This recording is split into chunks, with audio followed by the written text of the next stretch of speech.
سورہ صاد، سورہ صاد کا تعارف، مقام نزول۔ سورہ صاد مکہ مکرمہ میں نازل ہوئی ہے۔ رکوع اور آیات کی تعداد، اس سورت میں 5 رکوع اور 88 آیتیں ہیں۔ صاد نام رکھنے کی وجہ، اس سورت کی ابتدا میں حروف مقطعات میں سے ایک حرف صاد ذکر کیا گیا، اس مناسبت سے اسے سورہ صاد کہتے ہیں۔ سورہ صاد کے مضامین، اس سورت کا مرکزی مضمون یہ ہے کہ اس میں کفار سے ان کے عقائد کے بارے میں بحث کے ضمن میں اسلام کے بنیادی عقائد جیسے توحید، نبوت اور رسالت اور مرنے کے بعد دوبارہ زندہ کیے جانے کو ثابت کیا گیا ہے، اور اس صورت میں یہ چیزیں بیان کی گئی ہیں۔ نمبر 1، اس صورت کی ابتدا میں بتایا گیا کہ کفار صرف تکبر اور عناد کی وجہ سے رسول کریم علیہ الصلوۃ والسلام کی مخالفت پر عمل پیرا ہیں، اور انہیں اس بات پر تعجب ہو رہا ہے کہ انہی میں سے ایک ڈر سنانے والا عظیم رسول تشریف لایا اور اس نے ان سب بتوں کی عبادت کو باطل قرار دے دیا جن کی وہ بڑے عرصے سے عبادت کرتے چلے آ رہے ہیں۔ نمبر 2، اپنے انبیاء کرام علیہ الصلوۃ والسلام کو جھٹلانے والی سابقہ امتوں کے دردناک انجام کو بیان کر کے کفار مکہ کو نصیحت کی گئی کہ اگر وہ بھی اپنی سرکشی پر قائم رہے تو انہیں بھی ہلاک کر دیا جائے گا۔ نمبر 3، حضرت داؤد، حضرت سلیمان اور حضرت ایوب علیہ الصلوۃ والسلام کے واقعات تفصیل کے ساتھ بیان کیے گئے، اور حضرت ابراہیم، حضرت اسحاق، حضرت یعقوب، حضرت اسماعیل، حضرت یسع اور حضرت ذوالکفل علیہ الصلوۃ والسلام کے واقعات اجمالی طور پر بیان کیے گئے، اور ان واقعات کو بیان کرنے سے مقصود نبی کریم علیہ الصلوۃ والسلام کو کفار کی طرف سے پہنچنے والی اذیتوں پر تسلی دینا ہے۔ نمبر 4، آخر میں حضرت آدم علیہ الصلوۃ والسلام کی تخلیق اور شیطان کے انہیں سجدہ نہ کرنے والا واقعہ بیان کیا گیا۔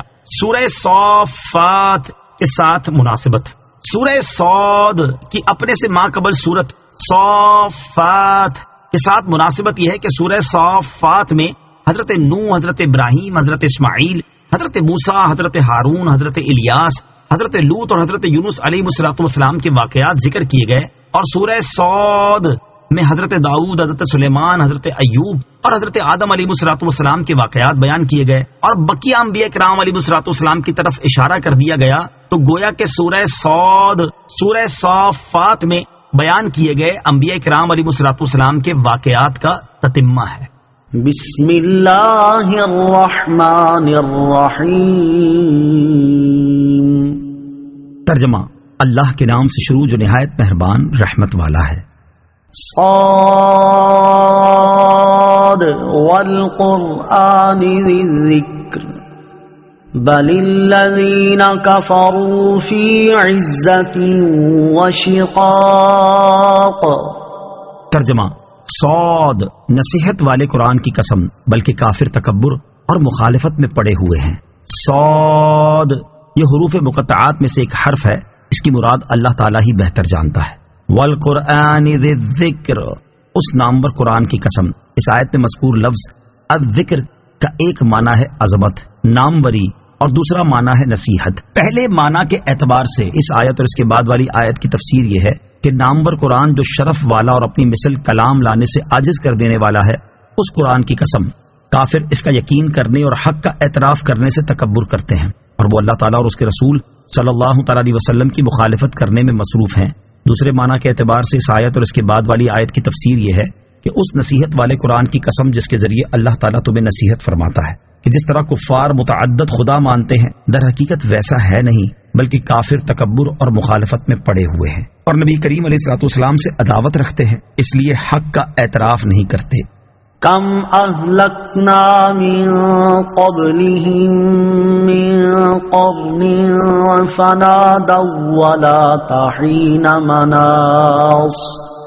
ترجمہ، ہم نے ان سے پہلے کتنی قومیں ہلاک کر دیں تو وہ پکارنے لگے حالانکہ بھاگنے کا وقت نہ تھا۔ کم اہلکنا من قبلہم من قرن، ہم نے ان سے پہلے کتنی قومیں ہلاک کر دیں، یعنی اے حبیب صلی اللہ تعالیٰ علیہ وآلہ وسلم، اسی تکبر اور انبیاء علیہ الصلوۃ والسلام کی مخالفت کے باعث ہم نے آپ کی قوم سے پہلے کتنی امتیں ہلاک کر دیں، اور جب ان پر عذاب نازل ہونے کا وقت آیا تو انہوں نے فریاد کی اور توبہ و استغفار کرنے لگے تاکہ اس عذاب سے نجات پا جائیں، حالانکہ اس وقت بھاگنے اور عذاب سے نجات پانے کا وقت نہ تھا، اور اس وقت ان کی فریاد بیکار تھی کیونکہ وہ وقت مایوس ہو جانے کا تھا، لیکن کفار مکہ نے ان کے حال سے عبرت حاصل نہ کی۔ وَعَجِبُوا أَن جَاءَهُم مُّنذِرٌ منهم وقال الكافرون هذا ساحر كذاب. ترجمہ: اور انہیں اس بات پر تعجب ہوا کہ ان کے پاس انہی میں سے ایک ڈر سنانے والا رسول تشریف لایا، اور کافروں نے کہا یہ جادوگر ہے، بڑا جھوٹا ہے. وعجبوا، اور انہیں تعجب ہوا، یعنی کفار مکہ کو اس بات پر تعجب ہوا کہ محمد مصطفیٰ صلی اللہ تعالی علیہ وسلم ظاہری خلقت، باطنی اخلاق، نسب اور شکل و صورت میں تو ہم جیسے انسان ہیں، پھر یہ کیسے ہو سکتا ہے کہ ہم میں سے صرف وہ رسالت جیسے بلند منصب کے حقدار ٹھہریں؟ اور جب کفار تاجدار رسالت صلی اللہ تعالی علیہ وسلم کی عظمت و شان دیکھ کر حیران رہ گئے تو آپ علیہ الصلوۃ والسلام کو معاذ اللہ جادوگر اور جھوٹا کہنے لگے. اجعل الآلہۃ الہا واحدا ان ھذا لشیء عجاب. ترجمہ: کیا اس نے بہت سارے خداؤں کو ایک خدا کر دیا؟ بے شک یہ ضرور بڑی عجیب بات ہے.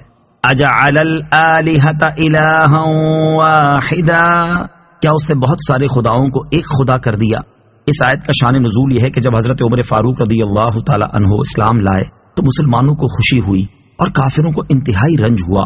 ولید بن مغیرہ نے قریش کے 25 سرداروں اور بڑے آدمیوں کو جمع کیا اور انہیں ابو طالب کے پاس لایا. ان سے کہا کہ تم ہمارے سردار اور بزرگ ہو، ہم تمہارے پاس اس لیے آئے کہ تم ہمارے اور اپنے بھتیجے کے درمیان فیصلہ کر دو. ان کی جماعت کے چھوٹے درجے کے لوگوں نے جو شورش برپا کر رکھی ہے وہ تم جانتے ہو. ابو طالب نے حضور سید عالم علیہ الصلوۃ والسلام کو بلا کر عرض کی، یہ آپ کی قوم کے لوگ ہیں اور آپ سے صلح کرنا چاہتے ہیں، آپ ان کی طرف سے یک لخت انحراف نہ کیجیے. حضور اقدس علیہ الصلوۃ والسلام نے فرمایا، یہ مجھ سے کیا چاہتے ہیں؟ انہوں نے کہا، ہم اتنا چاہتے ہیں کہ آپ ہمیں اور ہمارے معبودوں کے ذکر کو چھوڑ دیجیے، ہم آپ کے اور آپ کے معبود کو برا نہیں کہیں گے. حضور پرنور علیہ الصلوۃ والسلام نے فرمایا، کیا تم ایک کلمہ قبول کر سکتے ہو جس سے عرب و عجب کے مالک و فرمان روا ہو جاؤ؟ ابو جہل نے کہا، ایک کیا، ہم ایسے 10 کلمے قبول کر سکتے ہیں.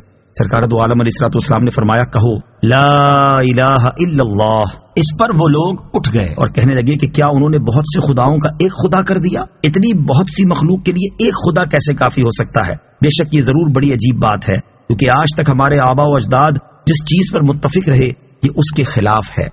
وانطلق الملأ منهم أن امشوا واصبروا على آلهتكم إن هذا لشيء يراد ما سمعنا بهذا في الملة الآخرة إن هذا إلا اختلاق. ترجمہ: اور ان میں سے جو سردار تھے وہ یہ کہتے ہوئے چل پڑے کہ اے لوگو، تم بھی چلے جاؤ اور اپنے معبودوں پر ڈٹے رہو، بے شک اس بات میں اس کی کوئی غرض ہے، ہم نے یہ بات پچھلے دین میں بھی نہیں سنی، یہ صرف خود بنائی ہوئی جھوٹی بات ہے. وانطلق الملأ منهم، اور ان میں سے جو سردار تھے وہ چل پڑے. اس آیت اور اس کے بعد والی آیت کا خلاصہ یہ ہے کہ حضور سید المرسلین صلی اللہ تعالی علیہ وآلہ وسلم کا جواب سن کر کفار قریش کے سردار ابو طالب کی مجلس سے آپس میں یہ کہتے ہوئے چل پڑے کہ اے لوگو، تم بھی یہاں سے چلے جاؤ اور اپنے معبودوں کی عبادت کرنے پر ڈٹے رہو، اور یہ محمد مصطفیٰ صلی اللہ تعالی علیہ وآلہ وسلم جو توحید کی بات کر رہے ہیں اس میں ان کی کوئی ذاتی غرض پوشیدہ ہے. اور یہ بات تو ہم نے پچھلے دین یعنی اپنے آبا و اجداد کے دین میں، یہ سب سے پچھلے دین عیسائیت میں بھی نہیں سنی، کیونکہ عیسائی بھی 3 خداؤں کے قائل تھے، جبکہ یہ تو ایک ہی خدا بتاتے ہیں. یہ صرف ان کی خود سے بنائی ہوئی جھوٹی بات ہے. أَأُنزِلَ عَلَيْهِ الذِّكْرُ مِن بَيْنِنَا بَلْ هُمْ فِي شَكٍّ مِّن ذِكْرِي بَل لَّمَّا يَذُوقُوا عَذَابِ. ترجمہ: کیا ہمارے درمیان ان پر قرآن اتارا گیا؟ بلکہ وہ میری کتاب کے بارے میں شک میں ہیں، بلکہ ابھی انہوں نے میرا عذاب نہیں چکھا. اَأُنزِلَ عَلَيْهِ الذِّكْرُ مِن بَيْنِنَا، کیا ہمارے درمیان ان پر قرآن اتارا گیا؟ اہل مکہ نے تاجدار رسالت صلی اللہ تعالی علیہ وسلم کے منصب نبوت پر حسد کرتے ہوئے کہا کہ ہم میں شرف و عزت والے آدمی موجود تھے، ان میں سے تو کسی پر قرآن نہیں اترا، خاص حضرت محمد مصطفیٰ صلی اللہ تعالی علیہ وآلہ وسلم پر ہی کیوں اترا، حالانکہ وہ ہم سے بڑے اور ہم سے زیادہ عزت والے نہیں. کفار کی اس بات کا جواب دیتے ہوئے فرمایا گیا کہ ان کا یہ کہنا اس وجہ سے نہیں کہ اگر رسول ان کا کوئی شرف و عزت والا آدمی ہوتا تو یہ اس کی پیروی کر لیتے، بلکہ اصل بات یہ ہے کہ وہ لوگ میری کتاب کے بارے میں شک میں ہیں کیونکہ وہ اسے لانے والے حضرت محمد مصطفیٰ صلی اللہ تعالی علیہ وآلہ وسلم کی تکذیب کرتے ہیں، اور یہ تکذیب بھی اس وجہ سے نہیں کہ ان کے پاس کوئی دلیل ہے، بلکہ اس کی اصل وجہ یہ ہے کہ ابھی تک انہوں نے میرا عذاب نہیں چکھا۔ اگر میرا عذاب چکھ لیتے تو یہ شک، تکذیب اور حسد کچھ باقی نہ رہتا، اور وہ نبی اکرم علیہ الصلوۃ والسلام کی تصدیق کرتے، لیکن اس وقت کی تصدیق ان کے لیے مفید نہ ہوتی۔ نبی اکرم صلی اللہ تعالی علیہ وسلم کی اطاعت سے دوری کی بنیادی وجہ اس آیت سے معلوم ہوا کہ کفار مکہ کے تاجدار رسالت صلی اللہ تعالی علیہ وسلم کی اطاعت اور فرما برداری نہ کرنے کی ایک وجہ دنیاوی عزت، وجاہت، شرافت اور مال و دولت کی وسعت تھی، اور فی زمانہ بعض مسلمانوں کے اندر بھی اللہ تعالیٰ اور اس کے رسول علیہ الصلوۃ والسلام کی اطاعت و فرما برداری سے دوری کی بنیادی وجہ مالی وسعت اور دنیاوی عیش و عشرت کے سامان کی کثرت نظر آتی ہے۔ اللہ تعالیٰ انہیں قبر و آخرت کے عذاب سے ڈرنے اور اپنی اطاعت و عبادت کی توفیق عطا فرمائے، آمین۔ ام عندهم خزائن رحمت ربک العزیز الوہاب۔ ترجمہ، کیا ان کے پاس تمہارے عزت والے، بہت عطا فرمانے والے رب کی رحمت کے خزانے ہیں؟ ام عندهم خزائن رحمت ربک، کیا وہ تمہارے رب کی رحمت کے خزانچی ہیں؟ یعنی اے حبیب علیہ الصلوۃ والسلام، جو کفار آپ کی نبوت پر اعتراض کر رہے ہیں، کیا وہ آپ کے رب کی رحمت کے خزانچی ہیں؟ اور کیا نبوت کی کنجیاں ان کے ہاتھ میں ہیں کہ جسے چاہیں دیں اور جسے چاہیں نہ دیں؟ اور وہ اپنے آپ کو سمجھتے کیا ہیں؟ اللہ تعالیٰ اور اس کی مالکیت کو نہیں جانتے؟ اور وہ عزت والا، بہت عطا فرمانے والا ہے۔ وہ اپنی حکمت کے تقاضے کے مطابق جسے جو چاہے عطا فرمائے، اور اس نے اپنے حبیب محمد مصطفیٰ صلی اللہ تعالی علیہ وسلم کو نبوت عطا فرمائی، تو کسی کو اس میں دخل دینے اور چوں چرا کرنے کی کیا مجال ہے؟ اب کسی کو نبوت نہیں مل سکتی۔ اس آیت سے معلوم ہوا کہ نبوت اللہ تعالیٰ کا خاص عطیہ ہے، وہ اپنے بندوں میں سے جسے چاہے اس سعادت سے مشرف فرما دے۔ لیکن یہ یاد رہے کہ تاجدار رسالت صلی اللہ تعالی علیہ وآلہ وسلم کی تشریف آوری کے بعد اب کسی کو نبوت نہیں مل سکتی، کیونکہ اللہ تعالیٰ نے آپ علیہ الصلوۃ والسلام پر نبوت کا سلسلہ ختم فرما دیا ہے، جیسا کہ ارشاد باری تعالیٰ ہے، ما كان محمد ابا احد من رجالكم ولكن رسول الله وخاتم النبيين وكان الله بكل شيء عليما۔ ترجمہ، محمد تمہارے مردوں میں کسی کے باپ نہیں ہے، لیکن اللہ کے رسول ہیں اور سب نبیوں کے آخر میں تشریف لانے والے ہیں، اور اللہ سب کچھ جاننے والا ہے۔ اور حضرت ثوبان رضی اللہ تعالیٰ عنہ سے روایت ہے، سید المرسلین صلی اللہ تعالی علیہ وسلم نے ارشاد فرمایا، ان قریب میری امت میں 30 کذاب ہوں گے، ان میں سے ہر ایک کا یہ دعویٰ ہوگا کہ وہ نبی ہے، حالانکہ میں سب سے آخری نبی ہوں اور میرے بعد کوئی نبی نہیں ہے۔ نوٹ: ختم نبوت سے متعلق مزید معلومات حاصل کرنے کے لیے سورہ احزاب کی آیت نمبر 40 کی تفسیر ملاحظہ فرمائیں۔ ام لهم ملک السماوات والارض وما بینہما فلیرتقوا فی الاسباب۔ ترجمہ، یا کیا ان کے لیے آسمانوں اور زمین اور جو کچھ ان کے درمیان ہے سب کی سلطنت ہے؟ پھر تو انہیں چاہیے کہ رسیوں کے ذریعے چڑھ جائیں۔ ام لهم ملک السماوات والارض وما بینہما، یا کیا ان کے لیے آسمانوں اور زمین اور جو کچھ ان کے درمیان ہے سب کی سلطنت ہے؟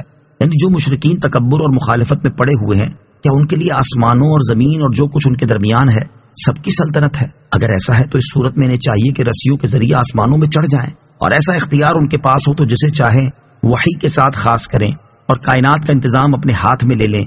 اور جب یہ کچھ نہیں ہے تو اللہ تعالیٰ کے کاموں اور اس کے انتظامات میں دخل کیوں دیتے ہیں، اور انہیں ایسی بے سروپا باتیں کرنے کا کیا حق ہے؟ جند ما هنالك مهزوم من الاحزاب۔ ترجمہ، یہ لشکروں میں سے ایک ذلیل لشکر ہے جسے یہاں شکست دے دی جائے گی۔ جندن، یہ ایک ذلیل لشکر ہے۔ کفار کو جواب دینے کے بعد اللہ تعالیٰ نے اپنے حبیب محمد مصطفیٰ صلی اللہ تعالی علیہ وسلم کو تسلی دیتے ہوئے ان سے مدد و نصرت کا وعدہ فرمایا کہ اے پیارے حبیب علیہ الصلوۃ والسلام، ان کفار قریش کی جماعت انہی لشکروں میں سے ایک ہے جو آپ سے پہلے انبیاء کرام علیہ الصلوۃ والسلام کے مقابلے میں گروہ بن کر آیا کرتے تھے اور ان پر زیادتیاں کیا کرتے تھے، اسی وجہ سے وہ ہلاک کر دیے گئے، اور یہی حال کفار قریش کا ہے، انہیں بھی شکست ہوگی۔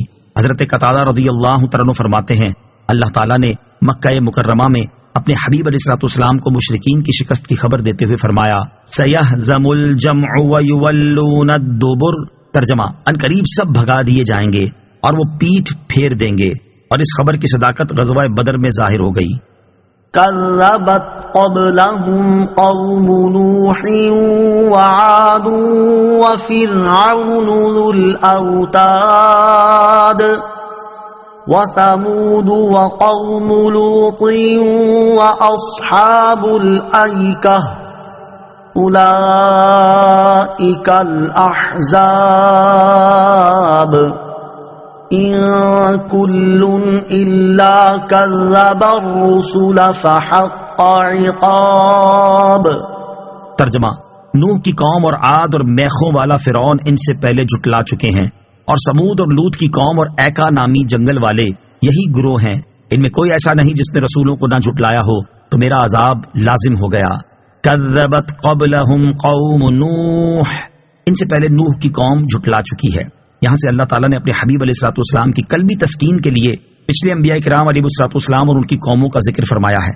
اس آیت اور اس کے بعد والی 2 آیات کا خلاصہ یہ ہے کہ اے پیارے حبیب علیہ الصلوۃ والسلام، حضرت نوح علیہ الصلوۃ والسلام کی قوم جنہیں حضرت نوح علیہ الصلوۃ والسلام نے سینکڑوں سال تبلیغ فرمائی، اور عاد جنہیں حضرت ہود علیہ الصلوۃ والسلام نے عرصہ دراز تک تبلیغ فرمائی، اور میخوں میں گاڑ کر سزا دینے والا فرعون جو کسی پر غصہ کرتا تھا تو اسے لٹا کر اس کے چاروں ہاتھ پاؤں کھینچ کر چاروں طرف کھونٹوں میں بدوا دیتا تھا، پھر اس کو پٹواتا اور اس پر طرح طرح کی سختیاں کرتا تھا، اور حضرت صالح علیہ الصلوۃ والسلام کی قوم سمود اور حضرت لوط علیہ الصلوۃ والسلام کی قوم اور ایکا نامی جنگل والے جو حضرت شعیب علیہ الصلوۃ والسلام کی قوم سے تھے، یہ سب کفار قریش سے پہلے اپنے رسولوں کو جھٹلا چکے ہیں. یہی وہ گروہ ہیں جو انبیاء کرام علیہ الصلوۃ والسلام کے مقابلے میں جتھے باندھ کر آئے، اور مشرکین مکہ انہی گروہوں میں سے ہیں. اور ان لوگوں نے جب انبیاء کرام علیہ الصلوۃ والسلام کو جھٹلایا تو ان پر میرا عذاب لازم ہو گیا، اور جب پہلے کی طاقتور قومیں عذاب الہی کے سامنے بے بس و لاچار ہو گئیں تو اب کے کمزور کافر لوگوں پر جب میرا عذاب نازل ہوگا تو ان کا کیا حال ہوگا. وما ينظر هؤلاء إلا صيحة واحدة ما لها من فواق. ترجمہ: اور یہ چیخ کا ہی انتظار کر رہے ہیں جسے کوئی پھیرنے والا نہیں. وما ينظر هؤلاء إلا صيحة واحدة، اور یہ چیخ کا ہی انتظار کر رہے ہیں. اس سے پہلی آیات میں اللہ تعالیٰ نے سابقہ امتوں کے عذابات کا ذکر فرمایا، اور یہاں سے کفار قریش کے عذاب کا ذکر فرما رہا ہے. چنانچہ اس آیت میں ارشاد فرمایا کہ سابقہ ہلاک شدہ امتوں کی طرح کفر و تکذیب میں مبتلا کفار قریش قیامت کے پہلے نفخے کی چیخ کا ہی انتظار کر رہے ہیں جو ان کے عذاب کی مقررہ مدت ہے، اور وہ چیخ ایسی ہے جسے کوئی پھیر نہیں سکتا. وقالوا ربنا عجل لنا قطنا قبل يوم الحساب اصبر على ما يقولون واذكر عبدنا داود ذا الأيد إنه أواب. ترجمہ: اور انہوں نے کہا اے ہمارے رب، ہمارا حصہ ہمیں حساب کے دن سے پہلے جلد دے دے، تم ان کی باتوں پر صبر کرو اور ہمارے نعمتوں والے بندے داؤد کو یاد کرو، بے شک وہ بڑا رجوع کرنے والا ہے. وقالو، اور انہوں نے کہا. اس آیت اور اس کے بعد والی آیت کا خلاصہ یہ ہے کہ نضر بن حارث نے مذاق اڑانے کے طور پر کہا اے ہمارے رب، جہنم کے عذاب کا ہمارا حصہ ہمیں حساب کے دن سے پہلے دنیا میں ہی جلد دے دے. اس پر اللہ تعالیٰ نے اپنے حبیب علیہ الصلوۃ والسلام سے فرمایا کہ آپ ان کفار کی باتوں پر صبر کریں اور ان کی اذیتوں کو برداشت کریں. اس کے بعد فرمایا کہ ہمارے نعمتوں والے بندے حضرت داؤد علیہ الصلوۃ والسلام کو یاد کریں، بے شک وہ اپنے رب عز و جل کی طرف ہر حال میں رجوع کرنے والا ہے. ایک برگزیدہ نبی کو یاد کرنے کا حکم دینے کا مقصد یہ ہے کہ اللہ تعالیٰ کی رحمت پر دل مضبوط ہو جائے کہ اللہ تعالیٰ کس طرح اپنے مقبول و محبوب بندوں کو اپنے فضل و کرم سے نوازتا ہے. لہٰذا اگر حضور پرنور علیہ الصلوۃ والسلام کو کفار کی طرف سے ایذا پہنچ رہی ہے تو پریشان ہونے کی ضرورت نہیں، کیونکہ فضل الہی ان سب غموں کو دھو دے گا. حضرت عبداللہ ابن عباس رضی اللہ تعالیٰ عنہما فرماتے ہیں ذل ایدی سے مراد یہ ہے کہ حضرت داؤد علیہ الصلوۃ والسلام عبادت میں بہت قوت والے تھے. حضرت داؤد علیہ الصلوۃ والسلام کی عبادت کا حال، حضرت داؤد علیہ الصلوۃ والسلام کی عبادت کے بارے میں حضرت عبداللہ بن عمرو رضی اللہ تعالیٰ عنہما سے مروی ہے. حضور پرنور صلی اللہ تعالیٰ علیہ وآلہ وسلم نے ارشاد فرمایا اللہ تعالیٰ کو حضرت داؤد علیہ الصلوۃ والسلام کے نفلی روزے سب روزوں سے پسند ہیں. ان کا طریقہ یہ تھا کہ وہ ایک دن روزہ رکھتے اور ایک دن چھوڑ دیتے تھے. اللہ تعالیٰ کو حضرت داؤد علیہ الصلوۃ والسلام کی نفل نماز سب نمازوں سے پسند ہے. وہ آدھی رات تک سوتے، تہائی رات عبادت کرتے، پھر باقی چھٹا حصہ سوتے تھے. اور بعض اوقات اس طرح کرتے کہ ایک دن روزہ رکھتے، ایک دن افطار فرماتے اور رات کے پہلے نصف حصے میں عبادت کرتے، اس کے بعد رات کی 1/3 آرام فرماتے، پھر باقی چھٹا حصہ عبادت میں گزارتے۔ سید المرسلین صلی اللہ تعالی علیہ وآلہ وسلم کی عبادت کا حال، یہاں حضرت داؤد علیہ السلام کی عبادت کا حال بیان ہوا۔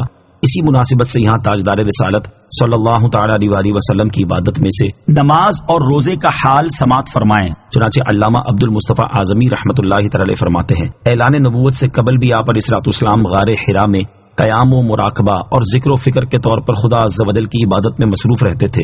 نزول وحی کے بعد ہی آپ کو نماز کا طریقہ بھی بتا دیا گیا۔ پھر شب معراج میں نماز پنجگانہ فرض ہوئی۔ حضور علیہ السلام نماز پنجگانہ کے علاوہ نماز اشراق، نماز چاشت، تحیۃ الوضو، تحیۃ المسجد، صلاۃ الاوابین وغیرہ سنن و نوافل بھی ادا فرماتے تھے۔ راتوں کو اٹھ اٹھ کر نمازیں پڑھا کرتے تھے۔ تمام عمر نماز تہجد کے پابند رہے۔ راتوں کے نوافل کے بارے میں مختلف روایات ہیں۔ بعض روایتوں میں یہ آیا ہے کہ آپ علیہ السلام نماز عشاء کے بعد کچھ دیر سوتے، پھر کچھ دیر تک اٹھ کر نماز پڑھتے، پھر سو جاتے، پھر اٹھ کر نماز پڑھتے، ہر صبح تک یہی حالت قائم رہتی۔ کبھی 2/3 رات گزر جانے کے بعد بیدار ہوتے اور صبح صادق تک نمازوں میں مشغول رہتے۔ کبھی نصف رات گزر جانے کے بعد بستر سے اٹھ جاتے اور پھر ساری رات بستر پر پیٹھ نہیں لگاتے تھے اور لمبی لمبی صورتیں نمازوں میں پڑھا کرتے۔ کبھی رکوع و سجود طویل ہوتا، کبھی قیام طویل ہوتا، کبھی 6 رکعت، کبھی 8 رکعت، کبھی اس سے کم، کبھی اس سے زیادہ۔ اخیر عمر شریف میں کچھ رکعتیں کھڑے ہو کر، کچھ بیٹھ کر ادا فرماتے۔ نماز وتر نماز تہجد کے ساتھ ادا فرماتے۔ رمضان شریف خصوصاً آخری عشرے میں آپ علیہ السلام کی عبادت بہت زیادہ بڑھ جاتی تھی۔ آپ ساری رات بیدار رہتے اور اپنی ازواج مطہرات رضی اللہ تعالی عنہن سے بے تعلق ہو جاتے تھے اور گھر والوں کو نمازوں کے لیے جگایا کرتے تھے اور عموماً اعتکاف فرماتے تھے۔ نمازوں کے ساتھ ساتھ کبھی کھڑے ہو کر، کبھی بیٹھ کر، کبھی سر بسجود ہو کر نہایت آہوزاری اور گریا و بکا کے ساتھ گر گڑا کر راتوں میں دعائیں بھی مانگا کرتے۔ رمضان شریف میں حضرت جبرائیل علیہ السلام کے ساتھ قرآن عظیم کا دور بھی فرماتے اور تلاوت قرآن مجید کے ساتھ ساتھ طرح طرح کی مختلف دعاؤں کا ورد بھی فرماتے تھے اور کبھی کبھی ساری رات نمازوں اور دعاؤں میں کھڑے رہتے، یہاں تک کہ پائے اقدس میں ورم آ جایا کرتا تھا۔ رمضان شریف کے روزوں کے علاوہ شعبان میں بھی قریب مہینہ بھر آپ علیہ السلام روزہ دار ہی رہتے تھے۔ سال کے باقی مہینوں میں بھی یہی کیفیت رہتی تھی کہ اگر روزہ رکھنا شروع فرما دیتے تو معلوم ہوتا تھا کہ اب کبھی روزہ نہیں چھوڑیں گے، پھر ترک فرما دیتے تو معلوم ہوتا تھا کہ اب کبھی روزہ نہیں رکھیں گے۔ خاص کر ہر مہینے میں 3 ایام 20 کے روزے، 2 شنبہ و جمعرات کے روزے، عاشورہ کے روزے، عشرہ ذوالحجہ کے روزے، شوال کے 6 روزے معمولاً رکھا کرتے تھے۔ کبھی کبھی آپ علیہ السلام صوم وصال بھی رکھتے تھے، یعنی کئی دن رات کا ایک روزہ، مگر اپنی امت کو ایسا روزہ رکھنے سے منع فرماتے تھے۔ بعض صحابہ کرام رضی اللہ تعالی عنہم نے عرض کیا کہ یا رسول اللہ صلی اللہ تعالی علیہ وسلم، آپ تو صوم وصال رکھتے ہیں۔ ارشاد فرمایا کہ تم میں مجھ جیسا کون ہے؟ میں اپنے رب کے دربار میں رات بسر کرتا ہوں اور وہ مجھ کو کھلاتا اور پلاتا ہے۔ تعریف کے قابل بندہ، ویسے تو ہر انسان اللہ تعالیٰ کا بندہ ہے، لیکن تعریف کے قابل وہ بندہ ہے جس کے بارے میں اللہ تعالیٰ خود فرما دے کہ یہ ہمارا بندہ ہے۔ اس آیت میں اللہ تعالیٰ نے حضرت داؤد علیہ السلام کو اپنا بندہ فرمایا اور یہ حضرت داؤد علیہ السلام کی عظمت و شرافت اور فضیلت کی بہت بڑی دلیل ہے۔ یوں ہی اللہ تعالیٰ نے اپنے حبیب علیہ السلام کو قرآن پاک میں کئی مقامات پر اپنا بندہ فرمایا۔ جیسے ایک مقام پر ارشاد فرمایا، ان کنتم آمنتم باللہ وما انزلنا علی عبدنا یوم الفرقان۔ ترجمہ، اور اگر تم اللہ پر اور اس پر ایمان رکھتے ہو جو ہم نے اپنے خاص بندے پر فیصلے کے دن اتارا۔ اور ارشاد فرمایا، الحمدللہ الذی انزل علی عبدہ الکتاب ولم یجعل لہ عوجا۔ ترجمہ، تمام تعریفیں اس اللہ کے لیے ہیں جس نے اپنے بندے پر کتاب نازل فرمائی اور اس میں کوئی ٹیڑھ نہیں رکھی۔ اور ارشاد فرمایا، سبحان الذی اسری بعبدہ لیلا من المسجد الحرام الی المسجد الاقصی۔ ترجمہ، پاک ہے وہ ذات جس نے اپنے خاص بندے کو رات کے کچھ حصے میں مسجد حرام سے مسجد اقصی تک سیر کرائی۔ اور آپ علیہ السلام کی فضیلت کا کمال یہ ہے کہ اللہ تعالیٰ آپ صلی اللہ تعالی علیہ وسلم کو اپنا بندہ فرماتا ہے اور اپنے بارے میں فرماتا ہے کہ میں ان کا رب ہوں۔ چنانچہ ارشاد فرمایا کہ فَوَرَبِّكَ لَنَسْأَلَنَّهُمْ أَجْمَعِينَ۔ ترجمہ، تو تمہارے رب کی قسم ہم ضرور ان سب سے پوچھیں گے۔ إِنَّا سَخَّرْنَا الْجِبَالَ مَعَهُ يُسَبِّحْنَ بِالْعَشِيِّ وَالْإِشْرَاقِ۔ ترجمہ، بے شک ہم نے اس کے ساتھ پہاڑوں کو تابع کر دیا کہ وہ شام اور سورج کے چمکتے وقت تسبیح کریں. انا سخرنا الجبال معه، بے شک ہم نے اس کے ساتھ پہاڑوں کو تابع کر دیا، یعنی اللہ تعالیٰ نے پہاڑوں کو حضرت داؤد علیہ الصلوۃ والسلام کے تابع کر دیا کہ جب شام اور سورج کے چمکتے وقت حضرت داؤد علیہ الصلوۃ والسلام تسبیح کرتے تو پہاڑ بھی آپ علیہ الصلوۃ والسلام کے ساتھ مل کر تسبیح کرتے. بالعشی والاشراق، شام اور سورج کے چمکتے وقت. اس آیت میں اشراق و چاشت کی نماز کا ثبوت ہے. حضرت عبداللہ ابن عباس رضی اللہ تعالیٰ عنہما نے ایک مرتبہ لوگوں سے فرمایا، کیا تم قرآن پاک میں چاشت کی نماز کا ذکر پاتے ہو؟ انہوں نے جواب دیا نہیں. آپ رضی اللہ تعالیٰ عنہ نے اس آیت کی تلاوت فرمائی، اِنَّا سَخَّرْنَا الْجِبَالَ مَعَهُ يُسَبِّحْنَ بِالْعَشِيِّ وَالْإِشْرَاقِ، اور فرمایا کہ حضرت داؤد علیہ الصلوۃ والسلام چاشت کی نماز ادا فرمایا کرتے تھے. ایک عرصے سے میرے دل میں چاشت کی نماز کے بارے میں کچھ الجھن تھی، یہاں تک کہ میں نے اس کا ذکر اس آیت یسبحن بالعشی والاشراق میں پا لیا. اشراق و چاشت کی نماز کے فضائل. آیت کی مناسبت سے یہاں اشراق و چاشت کی نماز ادا کرنے کے دو فضائل سماعت کیجیے. نمبر 1، ترمذی شریف کی حدیث ہے، حضرت انس بن مالک رضی اللہ تعالی عنہ سے روایت ہے، رسول اللہ صلی اللہ تعالی علیہ وآلہ وسلم نے ارشاد فرمایا، جس نے فجر کی نماز جماعت کے ساتھ ادا کی، پھر وہ سورج طلوع ہونے تک بیٹھ کر اللہ تعالیٰ کا ذکر کرتا رہا، پھر اس نے 2 رکعت نماز پڑھی تو اسے حج اور عمرے کا پورا ثواب ملے گا. نمبر 2، حضرت انس بن مالک رضی اللہ تعالیٰ عنہ سے روایت ہے، نبی کریم صلی اللہ تعالیٰ علیہ وسلم نے ارشاد فرمایا، جس نے چاشت کی نماز کی 12 رکعتیں پڑھی اس کے لیے اللہ تعالیٰ جنت میں سونے کا محل بنا دے گا. اللہ تعالیٰ ہمیں بھی اشراق اور چاشت کی نماز ادا کرنے کی توفیق عطا فرمائے، آمین. والطير محشورة كل له أواب. ترجمہ، اور جمع کیے ہوئے پرندے سب اس کے فرما بردار تھے. والطير محشورة، اور جمع کیے ہوئے پرندے یعنی ہر جانب سے جمع کیے ہوئے پرندے حضرت داؤد علیہ الصلوۃ والسلام کے تابع کر دیے. پہاڑ اور پرندے سبھی آپ علیہ الصلوۃ والسلام کے فرما بردار تھے. حضرت عبداللہ ابن عباس رضی اللہ تعالیٰ عنہما سے مروی ہے کہ جب حضرت داؤد علیہ الصلوۃ والسلام تسبیح کرتے تو پہاڑ آپ علیہ الصلوۃ والسلام کے ساتھ تسبیح کرتے اور پرندے بھی آپ علیہ الصلوۃ والسلام کے پاس جمع ہو کر تسبیح کرتے. نوٹ، حضرت داؤد علیہ الصلوۃ والسلام کے لیے پہاڑوں اور پرندوں کی تسخیر کا ذکر سورہ انبیاء آیت نمبر 79 اور سورہ سبا آیت نمبر 10 میں بھی گزر چکا ہے. وَشَدَدْنَا مُلْكَهُ وَآتَيْنَاهُ الْحِكْمَةَ وَفَصْلَ الْخِطَابِ. ترجمہ، اور ہم نے اس کی سلطنت کو مضبوط کیا اور اسے حکمت اور حق و باطل میں فرق کر دینے والا علم عطا فرمایا. وَشَدَدْنَا مُلْكَهُ، اور ہم نے اس کی سلطنت کو مضبوط کیا، یعنی حضرت داؤد علیہ الصلوۃ والسلام کو اللہ تعالیٰ نے وہ اسباب و ذرائع عطا فرمائے جن کے ذریعے سلطنت مضبوط ہوتی ہے، خواہ وہ لشکر کی صورت میں ہو یا ذاتی عظمت و ہیبت کی صورت میں ہو. وَآتَيْنَاهُ الْحِكْمَةَ وَفَصْلَ الْخِطَابِ، اور اسے حکمت اور حق و باطل میں فرق کر دینے والا علم عطا فرمایا. اس آیت میں حکمت سے مراد نبوت ہے، اور بعض مفسرین نے حکمت سے عدل کرنا مراد لیا ہے، جبکہ بعض نے اس سے کتاب اللہ کا علم، بعض نے فقہ اور بعض نے سنت مراد لی ہے، اور قول فیصل سے قضا کا علم مراد ہے جو حق و باطل میں فرق و تمیز کر دے.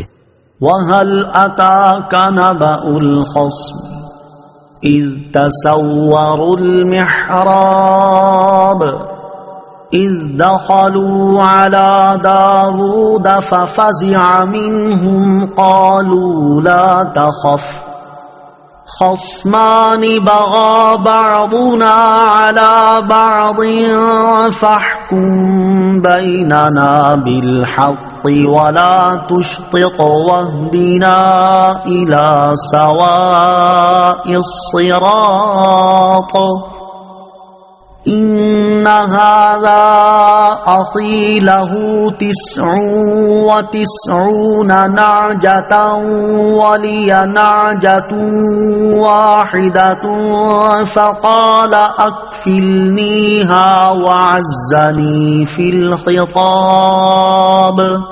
ترجمہ، اور کیا تمہارے پاس ان دعوے داروں کی خبر آئی جب وہ دیوار کود کر مسجد میں آئے؟ جب وہ داؤد پر داخل ہوئے تو وہ ان سے گھبرا گیا.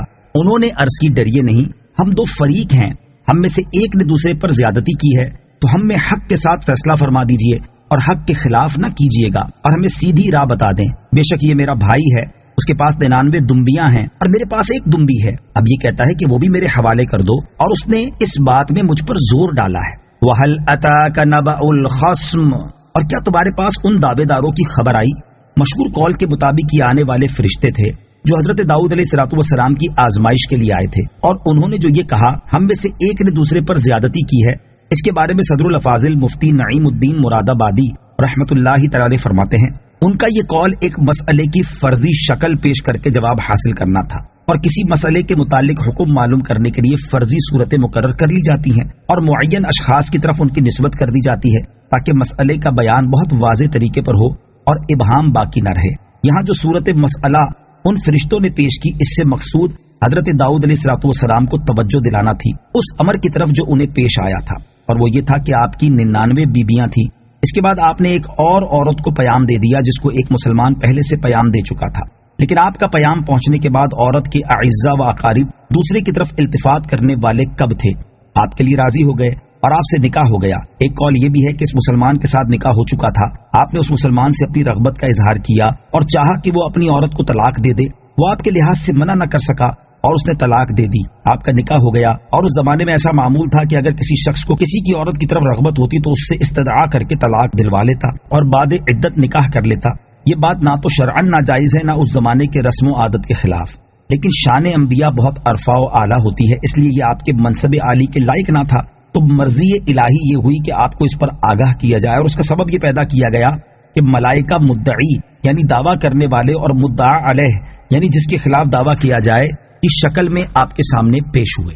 بزرگوں سے خلاف شان واقع ہونے والے کام کی اصلاح کا طریقہ، اس سے معلوم ہوا کہ اگر بزرگوں سے کوئی لغزش صادر ہو اور کوئی امر خلاف شان واقع ہو جائے تو ادب یہ ہے کہ معترضانہ زبان نہ کھولی جائے، بلکہ اس واقعے کی مثل ایک واقعہ متصور کر کے اس کی نسبت سائلانہ و مستفیانہ و مستفیدانہ سوال کیا جائے اور ان کی عظمت و احترام کا لحاظ رکھا جائے۔ اور یہ بھی معلوم ہوا کہ اللہ عز و جل مالک و مولا اپنے انبیاء کی ایسی عزت فرماتا ہے کہ ان کو کسی بات پر آگاہ کرنے کے لیے ملائکہ کو اس طریقے آداب کے ساتھ حاضر ہونے کا حکم دیتا ہے۔ نوٹ: اس آیت کی تفسیر میں جو بیان ہوا یہی حقیقت حال ہے، بقیہ جو اسرائیلی و یہودی روایات میں اس بارے میں بکواسات مروی ہیں وہ سب جھوٹ اور افتراء ہیں۔ طبی خوف نبوت کے منافی نہیں۔ یاد رہے کہ دیوار کود کر آنے والوں کو دیکھ کر حضرت داؤد علیہ الصلوۃ والسلام کا گھبرانا فطری اور طبعی تھا، کیونکہ کسی شخص کا عادت کے برخلاف بے وقت اور بہرا توڑ کر اس طرح آنا عام طور پر بری نیت سے ہی ہوتا ہے، اور جو خوف اور گھبراہٹ طبعی ہو وہ نبوت کے منافی نہیں ہوتی۔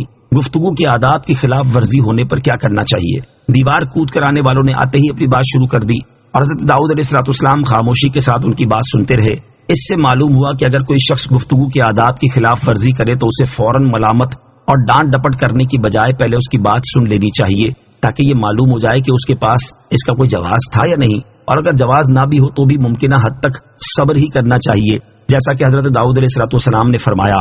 رسول کریم علیہ الصلوۃ والسلام آداب گفتگو کی خلاف ورزی ہونے پر درگزر کرتے اور صبر فرمایا کرتے تھے، اور اس سلسلے میں حضرت زید بن ثانہ رضی اللہ تعالیٰ عنہ کا واقعہ مشہور ہے کہ انہوں نے اسلام قبول کرنے سے پہلے ایک مرتبہ انتہائی سخت انداز میں حضور اقدس صلی اللہ تعالی علیہ وسلم سے کلام کیا، لیکن حضور پر نور علیہ الصلوۃ والسلام نے نہ صرف خود حلم، صبر اور عفو و درگزر کا مظاہرہ فرمایا بلکہ صحابہ کرام رضی اللہ تعالیٰ عنہم کو بھی ان کے ساتھ نرمی کرنے کا حکم ارشاد فرمایا۔ قال لقد ظلمك بسؤال نعجتك إلى نعاجه وَإِنَّ كَثِيرًا مِنَ الْخُلَطَاءِ لَيَبْغِي بَعْضُهُمْ عَلَى بَعْضٍ إِلَّا الَّذِينَ آمَنُوا وَعَمِلُوا الصَّالِحَاتِ وَقَلِيلٌ مَّا هُمْ وَظَنَّ دَاوُودُ أَنَّمَا فَتَنَّاهُ فَاسْتَغْفَرَ رَبَّهُ وَخَرَّ رَاكِعًا وَأَنَابَ۔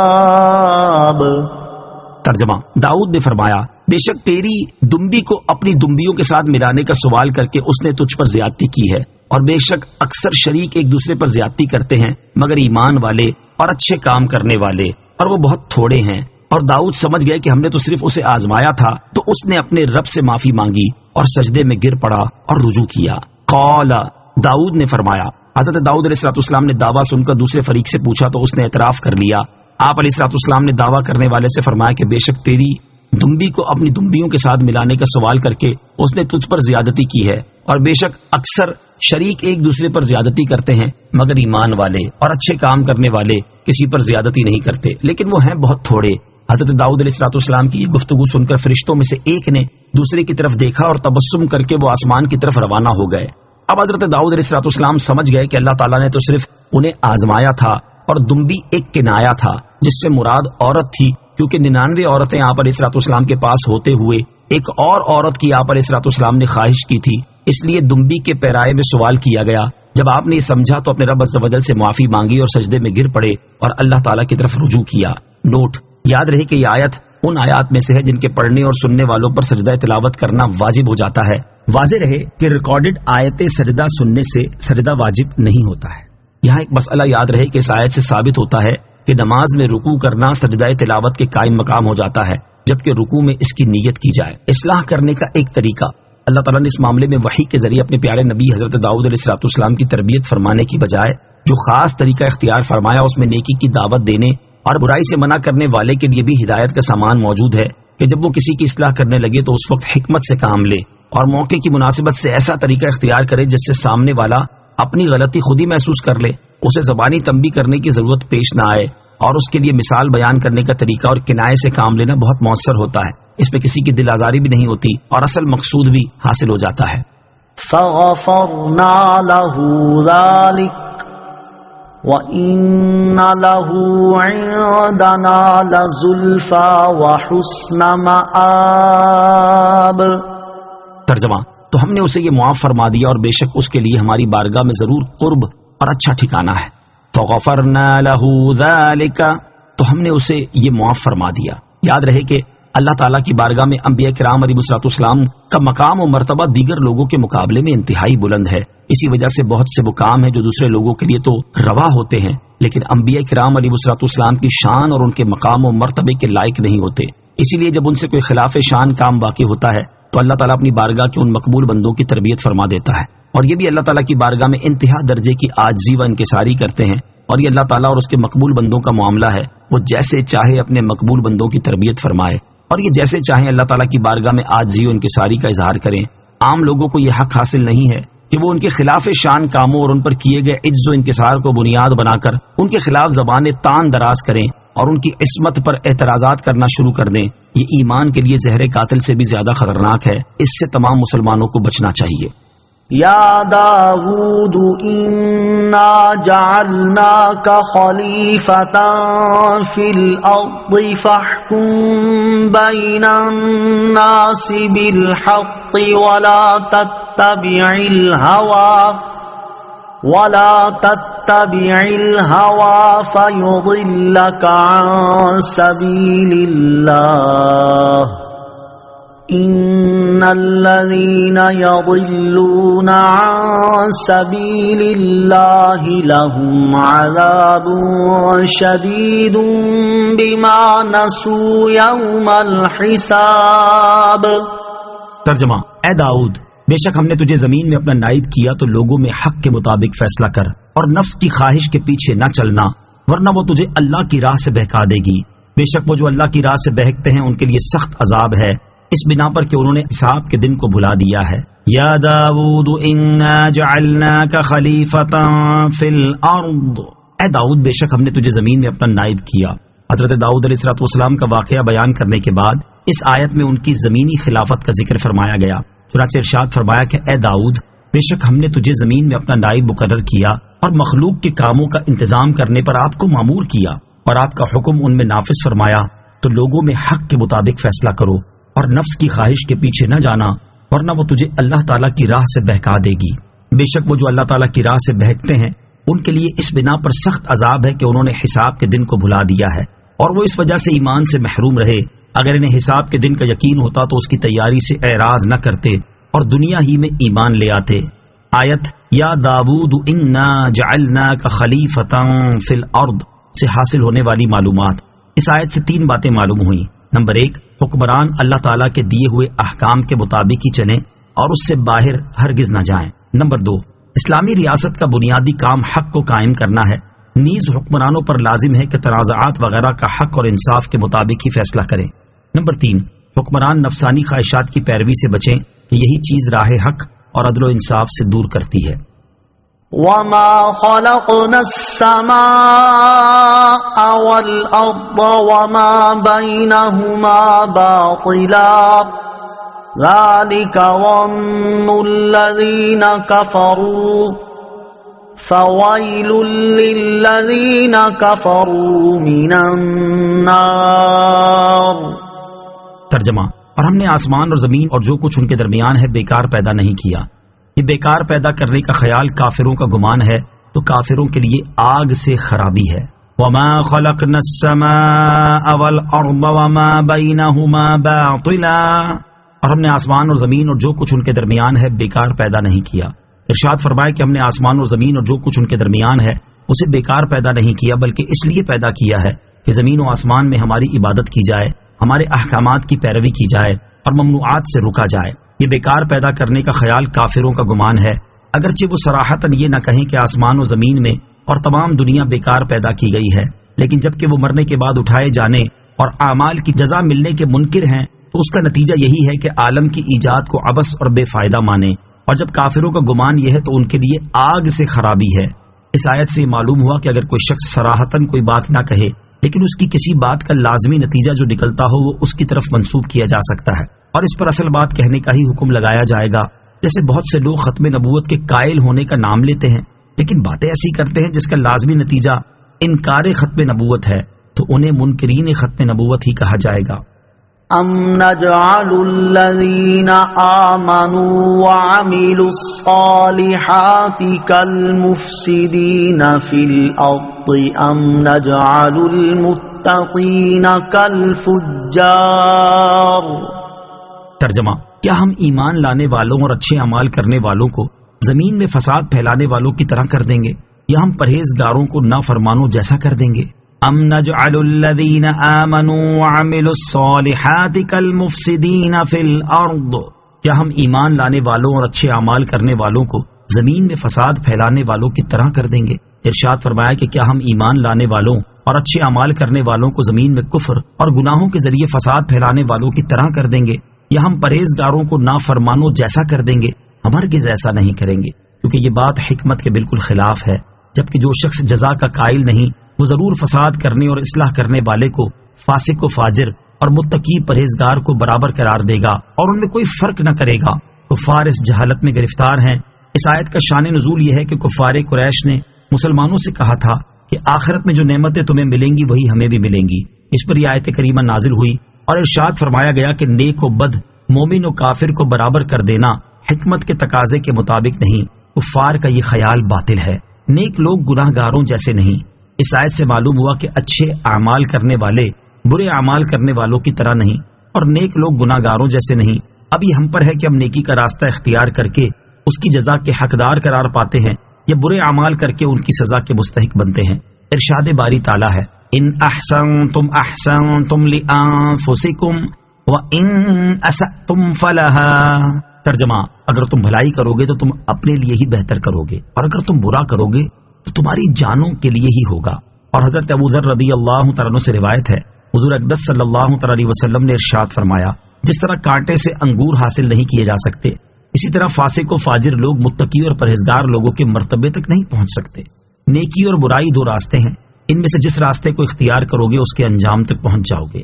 اور حضرت ابو قلابہ رضی اللہ تعالیٰ عنہ سے روایت ہے، تاجدار رسالت صلی اللہ علیہ وسلم نے ارشاد فرمایا: نیکی کبھی پرانی نہیں ہوتی اور گناہ بھلایا نہیں جاتا اور حساب لینے والے خدا کو کبھی موت نہیں آئے گی. تم نیک یا گناہگار جیسے چاہو بن جاؤ، جیسا کرو گے ویسا بھرو گے. اللہ تعالی ہمیں برے اعمال سے بچنے اور نیک اعمال کرنے کی توفیق عطا فرمائے. آمین.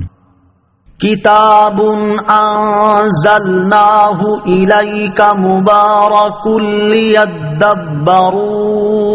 آیاتہ ولیتذکر اولو الالباب.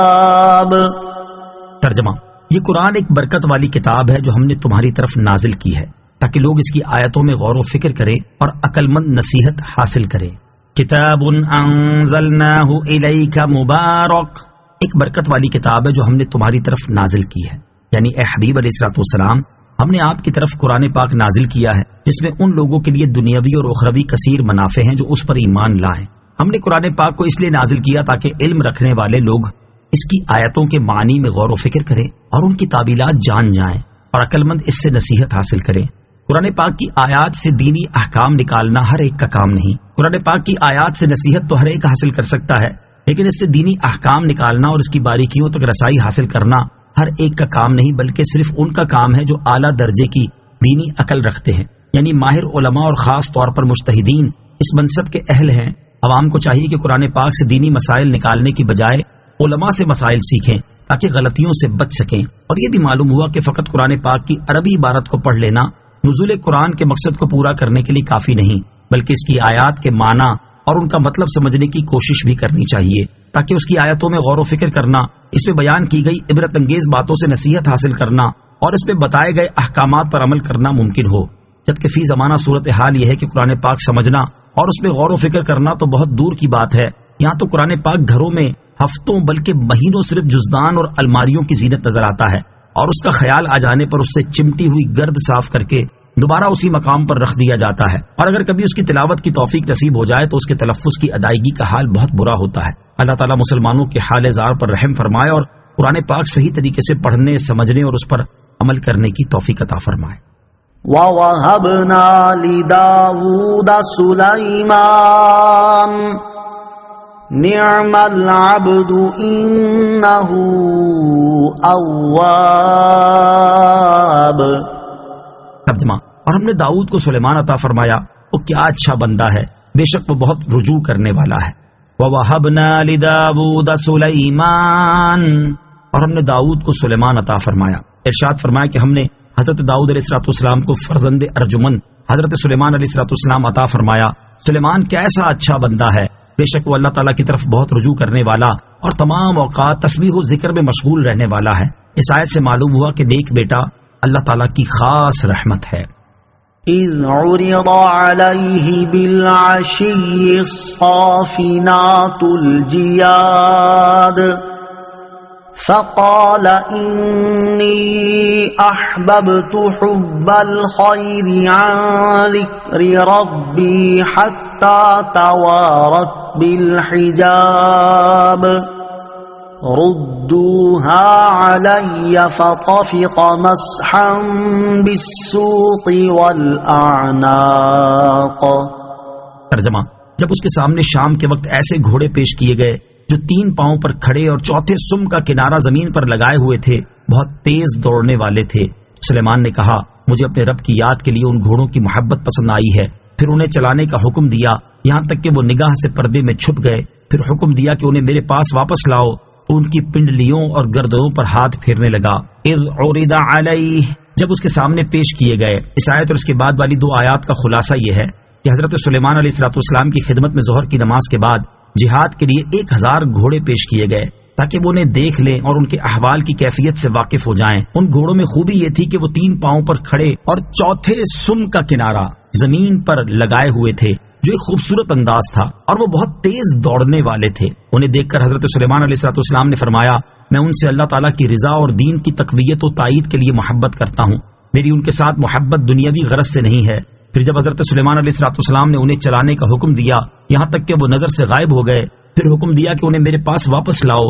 جب گھوڑے واپس پہنچے تو حضرت سلیمان علیہ السلام ان کی پنڈلیوں اور گردنوں پر ہاتھ پھیرنے لگے۔ اس ہاتھ پھیرنے کی چند وجوہات تھیں۔ نمبر 1، گھوڑوں کی عزت و شرف کا اظہار مقصود تھا کہ وہ دشمن کے مقابلے میں بہتر مددگار ہیں۔ نمبر 2، امور سلطنت کی خود نگرانی فرمائی تاکہ حکام مستعد رہیں۔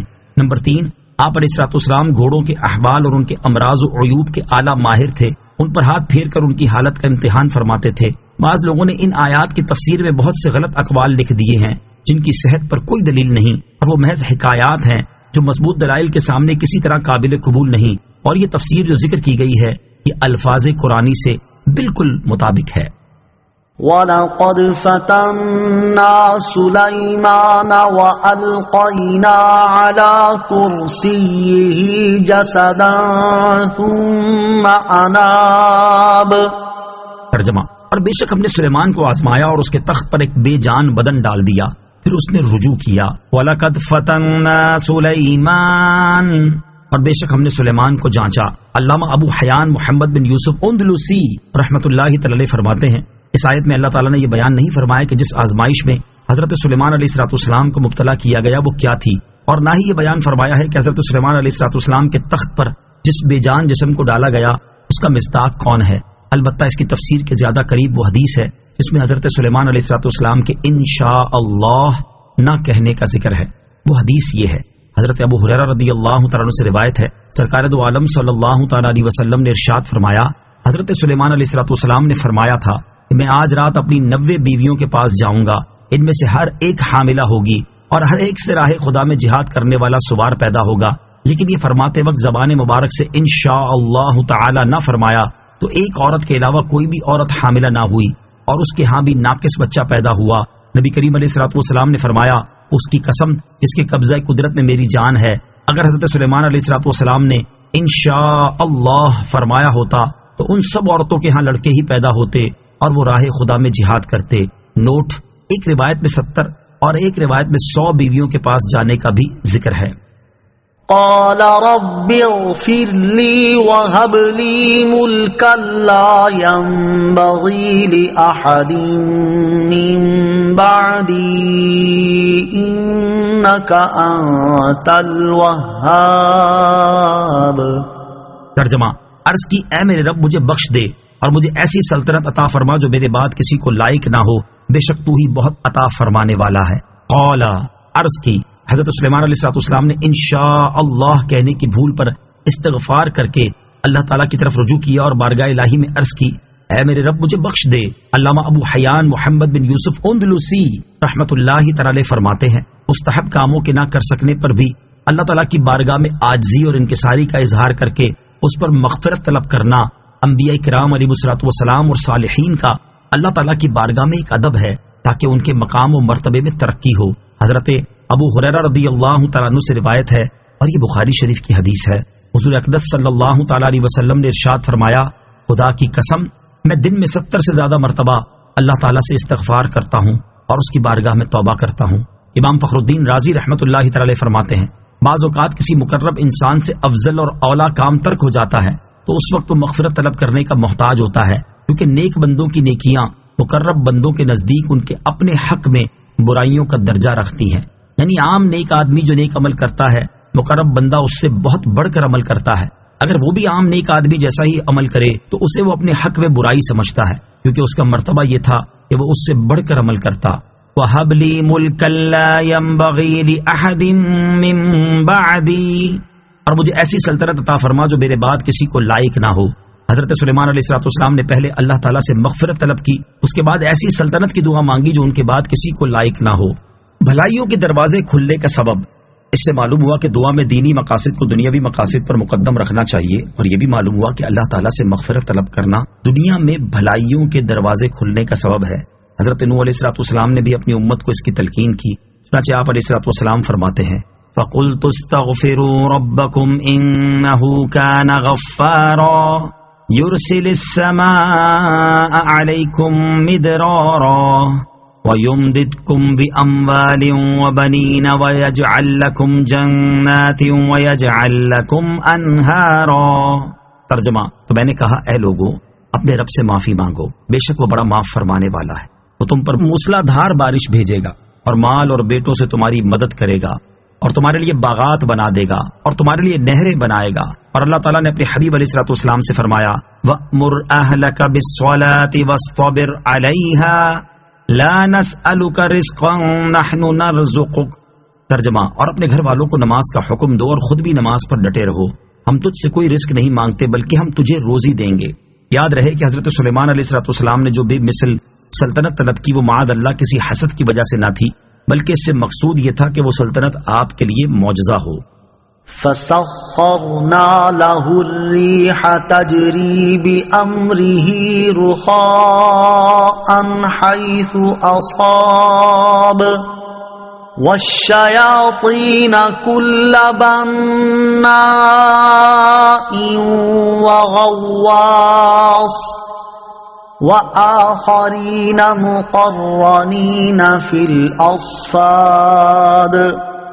ترجمہ، تو ہم نے ہوا سلیمان کے قابو میں کر دی کہ اس کے حکم سے نرم نرم چلتی جہاں وہ پہنچنا چاہتے، اور ہر معمار اور غوطہ خور جن کو اور دوسرے بیڑیوں میں جکڑے ہوئے جنوں کو سلیمان کے تابع کر دیا. فسخرنا له الريح، ہم نے ہوا اس کے قابو میں کر دی. اس آیت اور اس کے بعد والی 2 آیات کا خلاصہ یہ ہے کہ جب حضرت سلیمان علیہ الصلوۃ والسلام نے دعا مانگی تو اللہ تعالیٰ نے ہوا آپ علیہ الصلوۃ والسلام کے قابو میں کر دی کہ وہ آپ علیہ الصلوۃ والسلام کے حکم سے اور جہاں آپ چاہتے اس طرف فرما بردارانہ طریقے پر نرم نرم چلتی، اور ہر معمار اور غوطہ خور جن آپ علیہ الصلوۃ والسلام کے تابع کر دیا. معمار آپ علیہ الصلوۃ والسلام کے حکم سے آپ کی مرضی کے مطابق عجیب و غریب عمارتیں تعمیر کرتا، اور غوطہ خور آپ علیہ الصلوۃ والسلام کے لیے سمندر سے موتی نکالتا. دنیا میں سب سے پہلے سمندر سے موتی نکلوانے والے آپ علیہ الصلوۃ والسلام ہی ہیں، اور سرکش شیطان بھی آپ کے لیے مسخر کر دیے گئے جنہیں آپ علیہ الصلوۃ والسلام ادب سکھانے اور فساد سے روکنے کے لیے بیڑیوں اور زنجیروں میں جکڑوا کر قید کر دیتے تھے.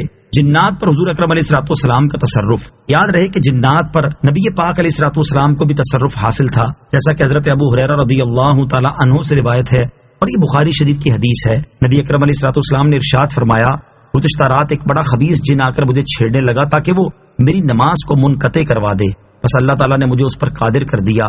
چنانچہ میں نے ارادہ کیا کہ اسے مسجد کے ستونوں میں سے ایک ستون کے ساتھ باندھ دوں تاکہ صبح کے وقت تم سب اسے دیکھتے. پھر مجھے اپنے بھائی حضرت سلیمان علیہ الصلوۃ والسلام کی دعا یاد آ گئی کہ اے میرے رب، مجھے ایسی سلطنت عطا فرما جو میرے بعد کسی کو لائق نہ ہو. تو میں نے اسے ذلیل و خوار کر کے لوٹا دیا. اور ہوا بھی آپ صلی اللہ تعالی علیہ وسلم کے زیر تصرف تھی، کیونکہ آپ علیہ الصلوۃ والسلام تمام مخلوق کے رسول ہیں اور اس میں ہوا بھی داخل ہے. البتہ حضرت سلیمان علیہ الصلوۃ والسلام کی تصرفات کا ظہور زیادہ ہوا. هذا عطاؤنا فامنن او امسک بغیر حساب. ترجمہ، یہ ہماری عطا ہے تو تم احسان کرو یا روک رکھو، تم پر کوئی حساب نہیں. هذا عطاؤنا، یہ ہماری عطا ہے. اللہ تعالیٰ نے حضرت سلیمان علیہ الصلوۃ والسلام سے فرمایا کہ یہ ہماری عطا ہے، تو اب جس پر چاہو احسان کرو اور جس کسی سے چاہو روک رکھو، تم پر کسی قسم کا کوئی حساب نہیں. یعنی آپ کو دینے اور نہ دینے کا اختیار دیا گیا کہ جیسی مرضی ہو ویسے کریں.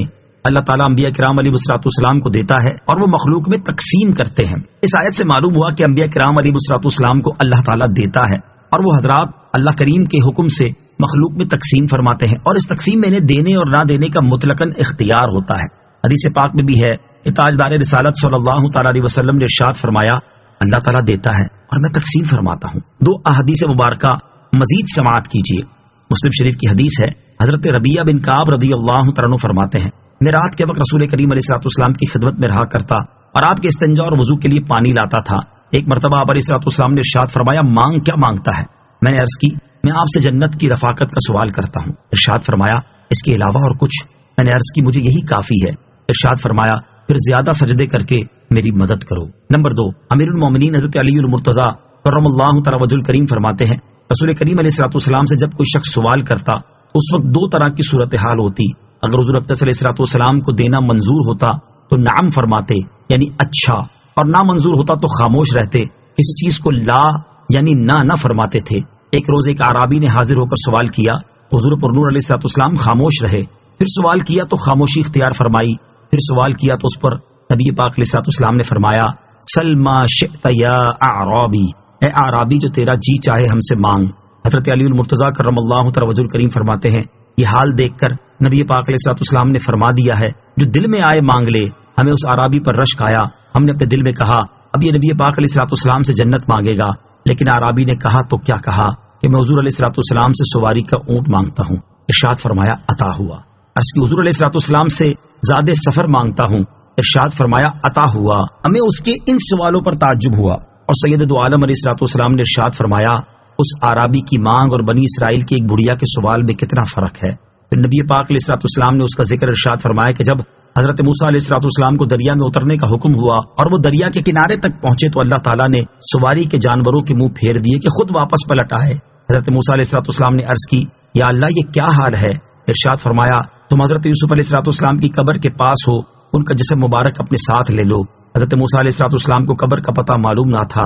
آپ نے لوگوں سے فرمایا، اگر تم میں سے کوئی حضرت یوسف علیہ الصلوۃ والسلام کی قبر کے بارے میں جانتا ہو تو مجھے بتاؤ.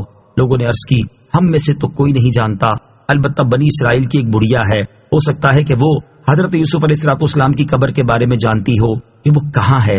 حضرت موسیٰ علیہ الصلوۃ والسلام نے اس کے پاس آدمی بھیجا جب وہ آ گئی تو اس سے فرمایا تجھے حضرت یوسف علیہ السلام کی قبر معلوم ہے؟ اس نے کہا ہاں۔ فرمایا تو مجھے بتا دے۔ اس نے عرض کی خدا کی قسم میں اس وقت تک نہ بتاؤں گی جب تک آپ مجھے وہ عطا نہ فرما دیں جو کچھ میں آپ سے مانگوں۔ حضرت موسیٰ علیہ السلام نے فرمایا تیری عرض قبول ہے۔ بڑھیا نے عرض کی میں آپ سے یہ مانگتی ہوں کہ جنت میں آپ کے ساتھ اس درجے میں رہوں جس درجے میں آپ ہوں گے۔ حضرت موسیٰ علیہ السلام نے فرمایا جنت مانگ لے، یعنی تجھے یہی کافی ہے، اتنا بڑا سوال نہ کر۔ بڑھیا نے کہا خدا کی قسم میں نہ مانوں گی مگر یہی کہ آپ کے ساتھ رہوں۔ حضرت موسیٰ علیہ السلام اس سے یہی رد و بدل کرتے رہے۔ اللہ تعالیٰ نے وحی بھیجی، اے موسیٰ وہ جو مانگ رہی ہے تم اسے وہی عطا کر دو کہ اس میں تمہارا کچھ نقصان نہیں۔ حضرت موسیٰ علیہ السلام نے اسے جنت میں اپنی رفاقت عطا فرما دی اور اس نے حضرت یوسف علیہ السلام کی قبر بتا دی، اور حضرت موسیٰ علیہ السلام لاش مبارک کو ساتھ لے کر دریا پار کر گئے۔ اعلیٰ حضرت امام احمد رضا خان نے اپنی تصنیف الامن والعلا میں یہ حدیث پاک نقل کر کے اس کے تحت 7 نکات بیان فرمائے ہیں۔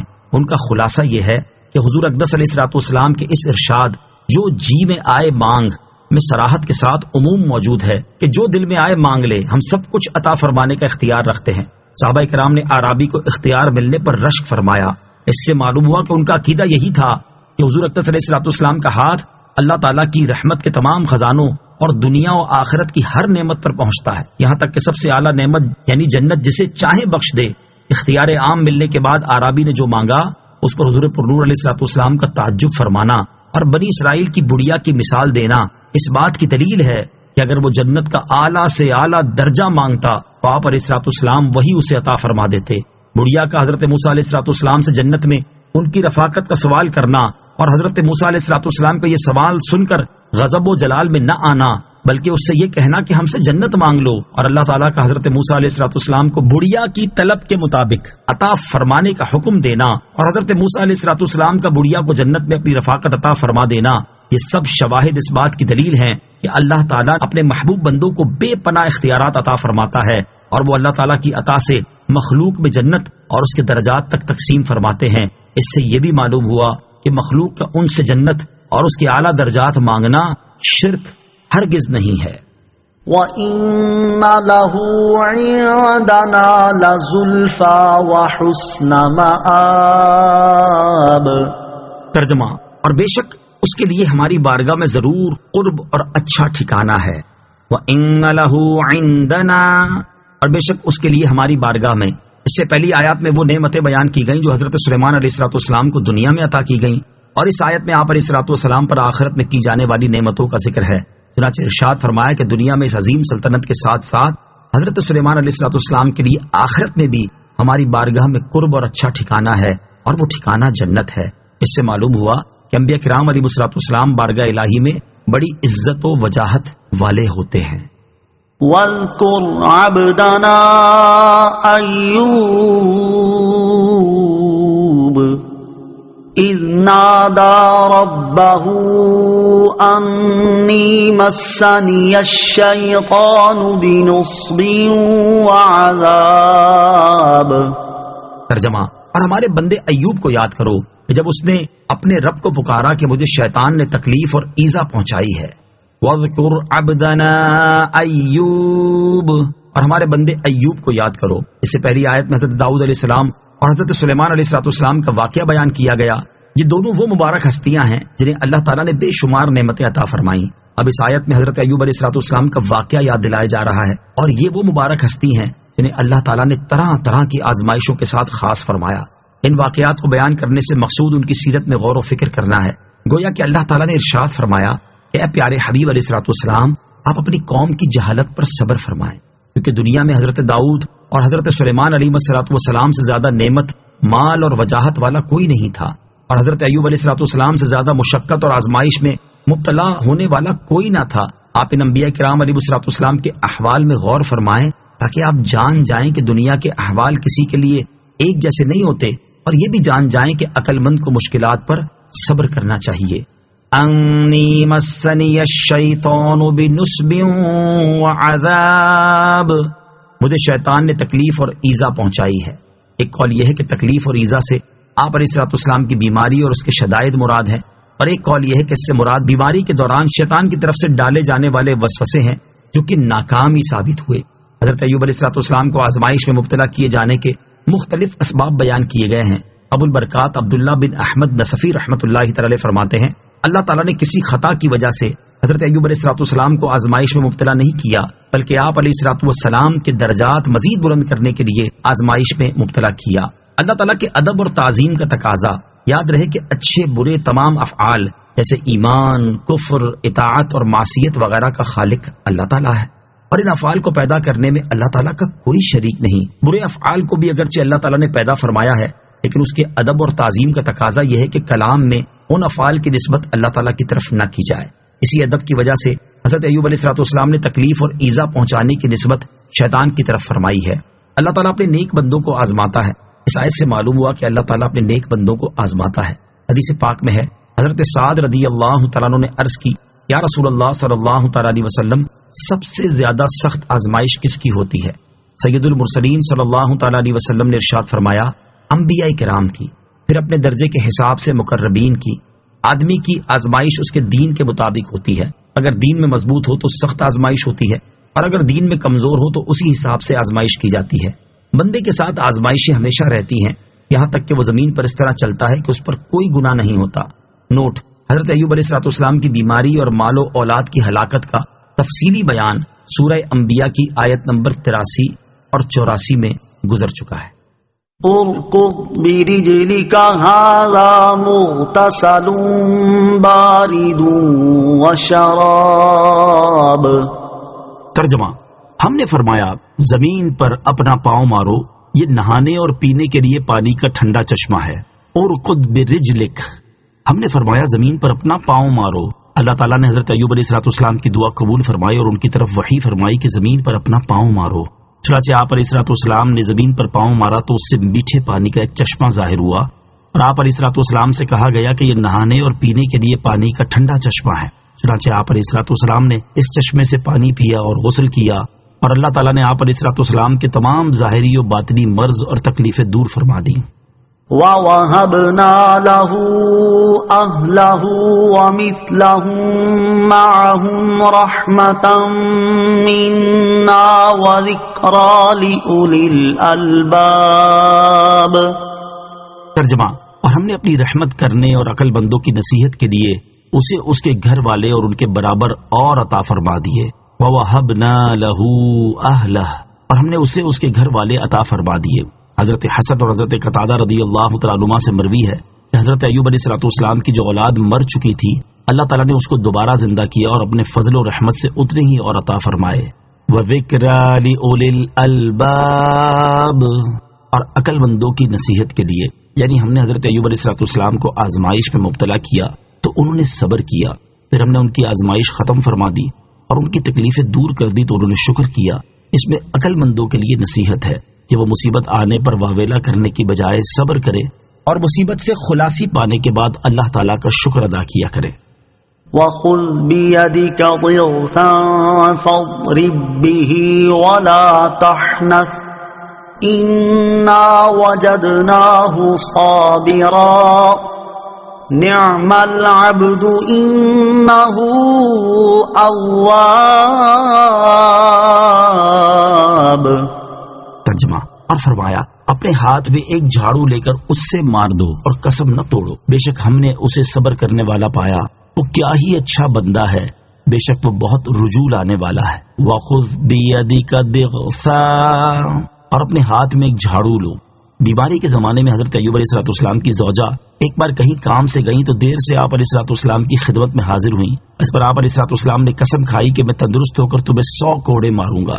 جب حضرت ایوب علیہ الصلوۃ والسلام صحت یاب ہوئے تو اللہ تعالیٰ نے حکم دیا کہ آپ علیہ الصلوۃ والسلام انہیں جھاڑو مار دیں اور اپنی قسم نہ توڑیں۔ چنانچہ حضرت ایوب علیہ الصلوۃ والسلام نے 100 تیلیوں والا ایک جھاڑو لے کر اپنی زوجہ کو ایک ہی بار مار دیا۔ حضرت ایوب علیہ الصلوۃ والسلام کی قسم کھانے کا ایک سبب اوپر بیان ہوا، اور دوسرا سبب بیان کرتے ہوئے اعلیٰ حضرت امام احمد رضا خان رحمۃ اللہ تعالی فرماتے ہیں، حضرت سیدنا ایوب علیہ الصلوۃ والسلام اللہ تعالیٰ کے پیارے نبی ہیں کہ آزمائش و ابتلا کے دور میں آپ کی پاکیزہ بیوی جن کا نام رحمہ بنت آفرائیم یا میشا بنت یوسف بن یعقوب بن اسحاق بن ابراہیم علیہ الصلوۃ والسلام تھا، وہ آپ کے لیے محنت و مزدوری کر کے خوراک مہیا فرماتی تھی ایک دن انہوں نے حضرت ایوب علیہ السلام کی خدمت میں زیادہ کھانا پیش کیا تو حضرت ایوب علیہ السلام کو گمان ہوا کہ شاید وہ کسی کا مال خیانت کے ذریعے حاصل کر لائی ہیں۔ اس پر آپ کو غصہ آیا تو آپ نے قسم کھائی کہ اس کو 100 چھڑی ماروں گا۔ آگے تفصیل وہی ہے جو اوپر بیان ہوئی۔ حضرت ایوب علیہ السلام کی زوجہ پر رحمت اور تخفیف کا سبب، مفسرین نے حضرت ایوب علیہ السلام کی زوجہ پر اس رحمت اور تخفیف کا سبب یہ بیان کیا ہے کہ بیماری کے زمانے میں انہوں نے اپنے شوہر کی بہت اچھی طرح خدمت کی اور آپ کے شوہر آپ سے راضی ہوئے تو اس کی برکت سے اللہ تعالیٰ نے آپ پر یہ آسانی فرمائی۔ شوہر کو خوش رکھنا بیوی کے لیے نہایت ثواب کا کام ہے اور تنگ کرنا اور ایذا پہنچانا سخت گناہ ہے۔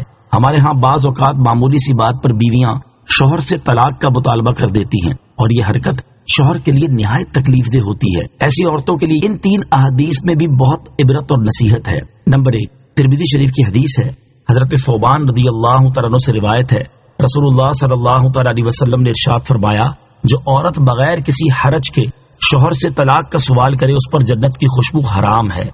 حدیث نمبر 2، حضرت ثوبان رضی اللہ تعالیٰ عنہ سے روایت ہے، نبی کریم علیہ السلام نے ارشاد فرمایا، جس عورت نے بغیر کسی وجہ کے اپنے شوہر سے خلا لی تو وہ جنت کی خوشبو نہ سونگھ سکے گی۔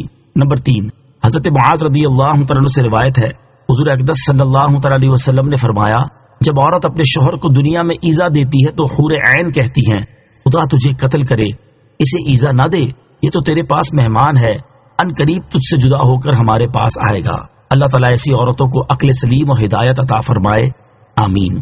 شرعی ہیلوں کے جواز کا ثبوت، فقہاء کرام نے اس آیت سے شرعی ہیلوں کے جواز پر استدلال کیا ہے۔ چنانچہ فتاوی عالمگیری میں ہے، جو ہیلہ کسی کا حق مارنے یا اس میں شبہ پیدا کرنے یا باطل سے فریب دینے کے لیے کیا جائے وہ مکروہ ہے، اور جو ہیلہ اس لیے کیا جائے کہ آدمی حرام سے بچ جائے یا حلال کو حاصل کر لے وہ اچھا ہے۔ اس قسم کے ہیلوں کے جائز ہونے کی دلیل اللہ عز و جل کا یہ فرمان ہے، وَخُذْ بِيَدِكَ ضِغْثًا فَاضْرِب بِّهِ وَلَا تَحْنَثْ۔ ترجمہ، اور فرمایا اپنے ہاتھ میں ایک جھاڑو لے کر اس سے مار دو اور قسم نہ توڑو۔ البتہ یاد رہے کہ قابل اعتماد مفتیان کرام سے رہنمائی لیے بغیر عوام الناس کو کوئی ہیلہ نہیں کرنا چاہیے، کیونکہ بعض ہیلوں کی شرعی طور پر اجازت نہیں ہوتی اور بعض اوقات ہیلہ کرنے میں ایسی غلطی کر جاتے ہیں جس کی وجہ سے ہیلہ ہوتا ہی نہیں۔ اِنَّا وَجَدْنَاهُ صَابِرًا، بے شک ہم نے اسے صبر کرنے والا پایا، یعنی بے شک ہم نے حضرت ایوب علیہ السلام کو جان، اولاد اور مال میں آزمائش پر صبر کرنے والا پایا، اور اس آزمائش نے انہیں اللہ تعالیٰ کی اطاعت سے نکل جانے اور کسی معصیت میں مبتلا ہو جانے پر نہیں ابھارا۔ وہ کیا ہی اچھا بندہ ہے، بے شک وہ اللہ تعالیٰ کی طرف بہت رجوع لانے والا ہے۔ حضرت عبداللہ ابن مسعود رضی اللہ عنہ سے مروی ہے کہ حضرت ایوب علیہ السلام قیامت کے دن صبر کرنے والوں کے سردار ہوں گے۔ واذكر عبادنا إبراهيم وإسحاق ويعقوب أولي الأيدي والأبصار إنا أخلصناهم بخالصة ذكر الدار وَإِنَّهُمْ عِندَنَا لَمِنَ الْمُصْطَفَيْنَ الْأَخْيَارِ۔ ترجمہ، اور ہمارے بندوں ابراہیم اور اسحاق اور یعقوب کو یاد کرو جو قوت والے اور سمجھ رکھنے والے تھے، بے شک ہم نے انہیں کھری بات سے چن لیا، وہ اس آخرت کے گھر کی یاد ہے اور بے شک وہ ہمارے نزدیک بہترین چنے ہوئے بندوں میں سے ہیں۔ وَاذْكُرْ عِبَادَنَا إِبْرَاهِيمَ وَإِسْحَاقَ وَيَعْقُوبَ، اور ہمارے بندوں ابراہیم اور اسحاق اور یعقوب کو یاد کرو۔ اس آیت اور اس کے بعد والی 2 آیات کا خلاصہ یہ ہے کہ اے پیارے حبیب صلی اللہ تعالی علیہ وآلہ وسلم، ہمارے عنایتوں والے خاص بندوں حضرت ابراہیم علیہ السلام، ان کے بیٹے حضرت اسحاق علیہ السلام اور ان کے بیٹے حضرت یعقوب علیہ السلام کو یاد کریں کہ انہیں اللہ تعالیٰ نے علمی اور عملی قوت عطا فرمائیں، جن کی بنا پر انہیں اللہ تعالیٰ کی معرفت اور عبادات پر قوت حاصل ہوئی۔ بے شک ہم نے انہیں کھری بات سے چن لیا، اور وہ بات آخرت کے گھر کی یاد ہے کہ وہ لوگوں کو آخرت کی یاد دلاتے، کثرت سے آخرت کا ذکر کرتے، اور دنیا کی محبت نے ان کے دلوں میں جگہ نہیں پائی، اور بے شک وہ ہمارے نزدیک بہترین چنے ہوئے بندوں میں سے ہیں۔ وَإِنَّهُمْ عِندَنَا، اور بے شک وہ ہمارے نزدیک۔ امام فخر الدین رازی رحمۃ اللہ تعالی فرماتے ہیں، اس آیت سے علماء نے انبیاء کرام علیہ السلام کی عصمت یعنی گناہ سے پاک ہونے پر استدلال کیا ہے، کیونکہ اللہ تعالیٰ نے اس آیت میں انہیں کسی قید کے بغیر اخیار فرمایا، اور یہ بہتری ان کے تمام افعال اور صفات کو عام ہے۔ واذكر إسماعيل واليسع وذا الكفل وكل من الأخيار. ترجمہ: اور اسماعیل اور یسع اور ذوالکفل کو یاد کرو اور سب بہترین لوگ ہیں. وَاذْكُرْ إِسْمَاعِيلَ وَالْيَسَعَ وَذَا الْكِفْلِ، اور اسماعیل اور یسع اور ذوالکفل کو یاد کرو. یعنی اے حبیب صلی اللہ تعالی علیہ وسلم، آپ حضرت اسماعیل، حضرت یسع اور حضرت ذوالکفل علیہ الصلوۃ والسلام کے فضائل اور ان کے صبر کو یاد کریں تاکہ ان کی سیرت سے آپ کو تسلی حاصل ہو اور ان کی پاک خصلتوں سے لوگ نیکیوں کا ذوق و شوق حاصل کریں، اور وہ سب بہترین لوگ ہیں. یاد رہے کہ حضرت یسع علیہ الصلوۃ والسلام بنی اسرائیل کے انبیاء میں سے ہیں. انہیں حضرت الیاس علیہ الصلوۃ والسلام نے بنی اسرائیل پر اپنا خلیفہ مقرر کیا اور بعد میں انہیں نبوت سے سرفراز کیا گیا. حضرت ذوالکفل علی نبینا علیہ الصلوۃ والسلام کی نبوت میں اختلاف ہے اور صحیح یہ ہے کہ وہ نبی ہیں. هذا ذکر وإن للمتقین لحسن مآب. جنات عدن مفتحة لهم الأبواب متكئين فيها يدعون فيها بفاكهة كثيرة وشراب وعندهم قاصرات الطرف أتراب. ترجمہ: یہ نصیحت ہے اور بے شک پرہیزگاروں کے لیے اچھا ٹھکانہ ہے. بسنے کے باغات ہیں جن کے سب دروازے ان کے لیے کھلے ہوئے ہیں، ان میں تکیہ لگائے ہوں گے. ان باغوں میں وہ بہت سے پھل بیوے اور مشروب مانگیں گے، اور ان کے پاس ایسی بیویاں ہوں گی جو شوہر کے سوا کسی اور کی طرف آنکھ نہیں اٹھاتی، جو ہم عمر ہوں گی. ھذا ذکر، یہ نصیحت ہے. آیت کے اس حصے کا ایک معنی یہ ہے کہ اے حبیب علیہ الصلوۃ والسلام، یہ قرآن جو ہم نے آپ کی طرف نازل کیا اس کے ذریعے ہم نے آپ کو اور آپ کی قوم کو نصیحت کی ہے. دوسرا معنی یہ ہے کہ اوپر والی آیات میں انبیاء کرام علیہ الصلوۃ والسلام کی جو سیرت بیان ہوئی، یہ ان کا ذکر جمیل ہے جو ہمیشہ ہوتا رہے گا. وَإِنَّ لِلْمُتَّقِينَ لَحُسْنَ مَآبٍ، اور بے شک پرہیزگاروں کے لیے اچھا ٹھکانہ ہے. آیت کے اس حصے اور اس کے بعد والی 3 آیات کا خلاصہ یہ ہے کہ بے شک وہ لوگ جو اللہ تعالیٰ سے ڈرے اور انہوں نے اللہ تعالیٰ کے فرائض کی ادائیگی میں اور اس کی نافرمانی سے بچنے میں اس کا خوف رکھا، تو ان کے لیے آخرت میں اچھا ٹھکانہ ہے. اور وہ اچھا ٹھکانہ بسنے کے باغات ہے. جب وہ ان باغات کے دروازوں تک پہنچیں گے تو انہیں اپنے لیے کھلا ہوا پائیں گے. فرشتے تعظیم و تکریم کے ساتھ ان کا استقبال کریں گے اور کہیں گے تم پر سلامتی ہو کیونکہ تم نے صبر کیا. تو آخرت کا اچھا انجام کیا ہی خوب ہے. ان باغات میں وہ نقش و نگار کیے ہوئے تختوں پر ٹیک لگائے ہوں گے. ان باغوں میں وہ بہت سے پھل بیوے اور شراب مانگیں گے، اور ان کے پاس ایسی بیویاں ہوں گی جو اپنے شوہر کے سوا کسی اور کی طرف نگاہ اٹھا کر نہ دیکھیں گی، اور وہ سب عمر میں برابر ہوں گی، ایسے ہی حسن و جوانی میں بھی برابر ہوں گی، آپس میں محبت رکھنے والی ہوں گی، ایک کو دوسرے سے بغض، رشک اور حسد نہ ہوگا. هذا ما توعدون ليوم الحساب ان هذا لرزقنا ما له من نفاد.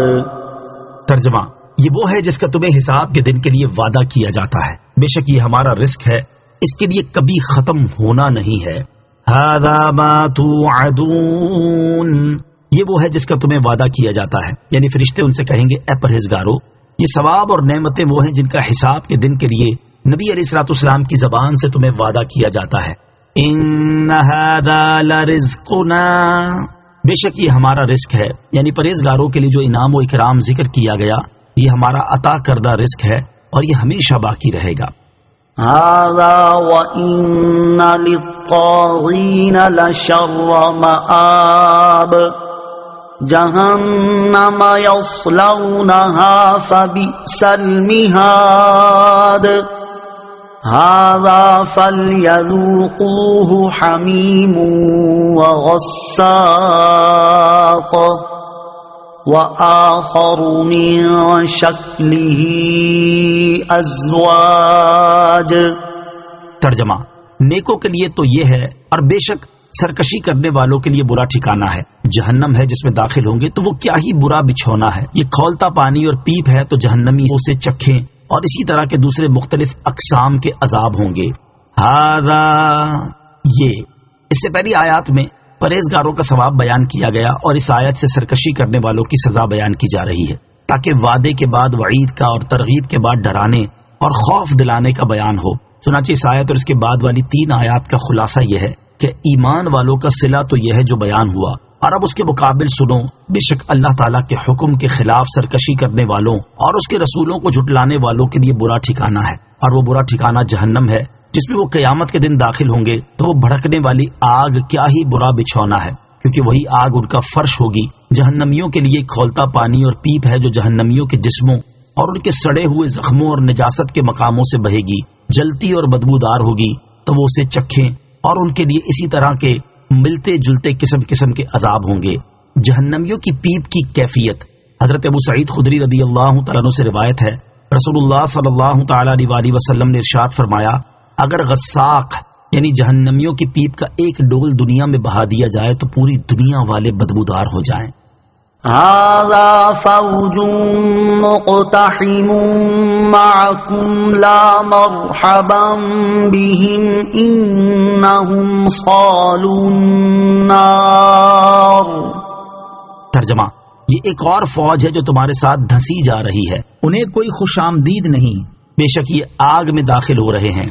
هذا فوج مقتحم معكم، یہ ایک اور فوج ہے جو تمہارے ساتھ دھسی جا رہی ہے۔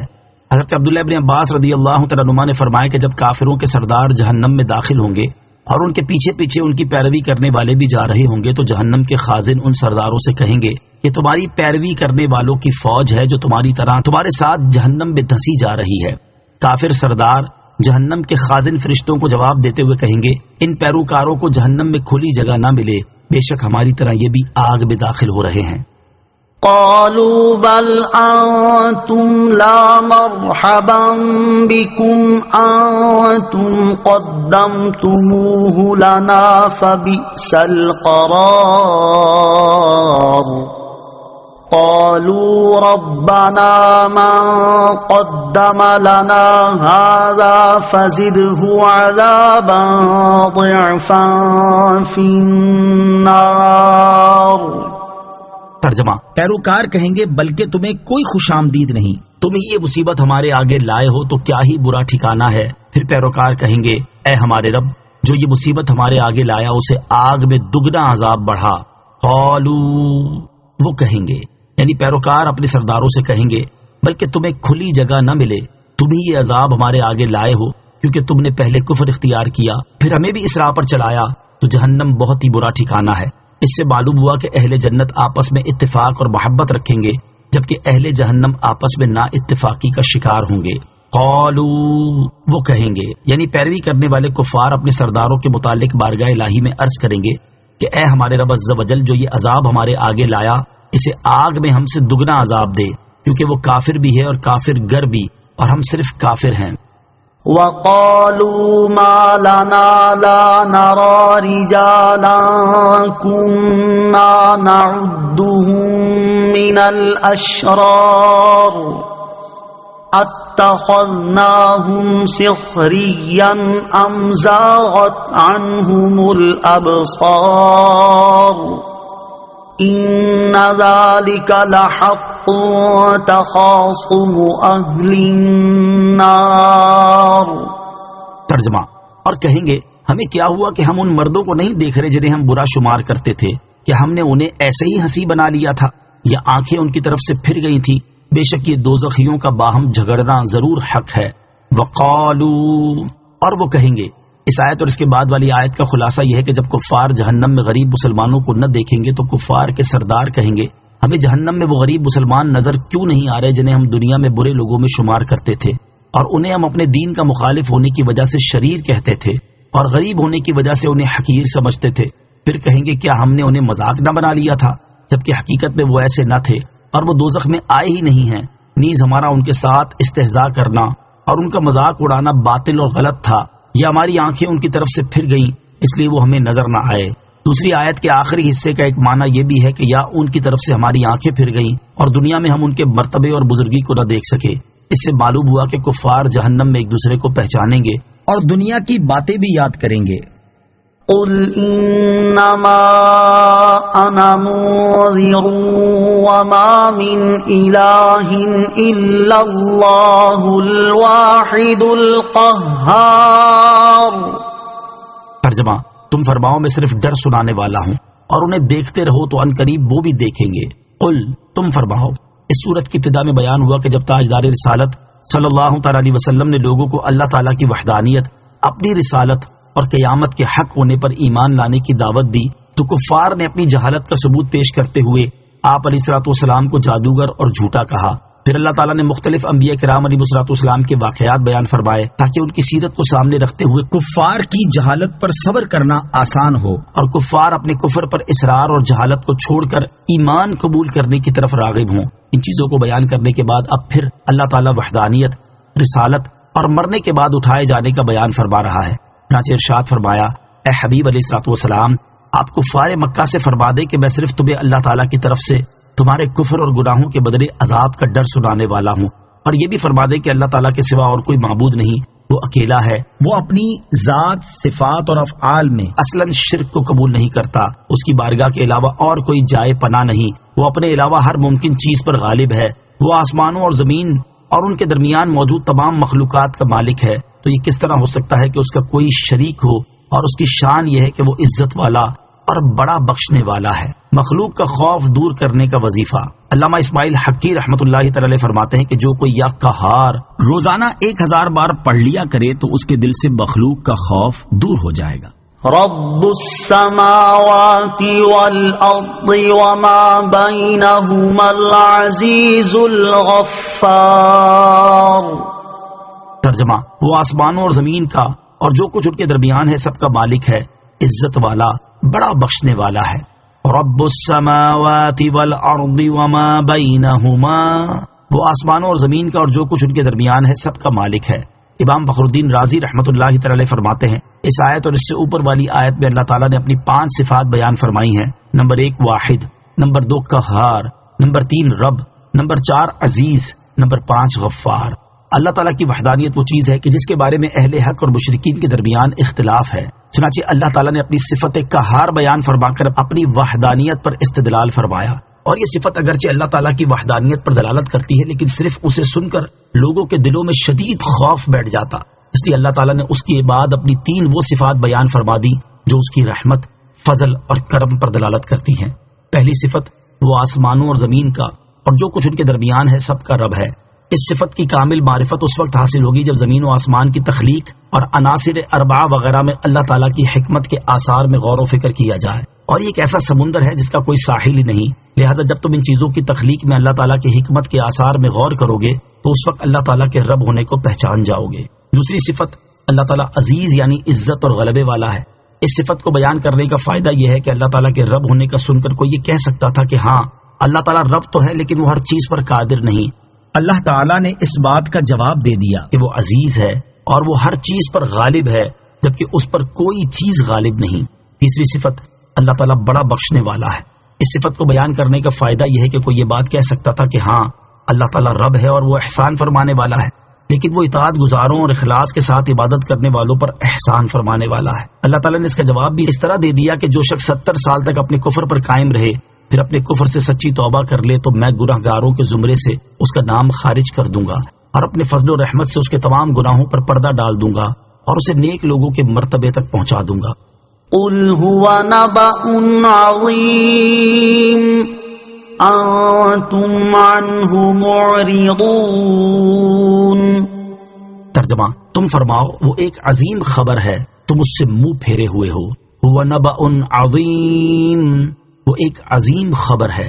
اس آیت اور اس کے بعد والی آیت کا خلاصہ یہ ہے کہ اے حبیب صلی اللہ تعالی علیہ وسلم آپ فرما دیں کہ قرآن پاک اور جو کچھ اس میں توحید، نبوت، قیامت، حشر اور جنت و دوزخ وغیرہ کے بارے میں بیان کیا گیا یہ عظیم الشان خبر ہے. اور اے کافرو تمہارا حال یہ ہے کہ تم اس سے غفلت میں ہو کہ مجھ پر ایمان نہیں لاتے اور قرآن پاک اور میرے دین کو نہیں مانتے.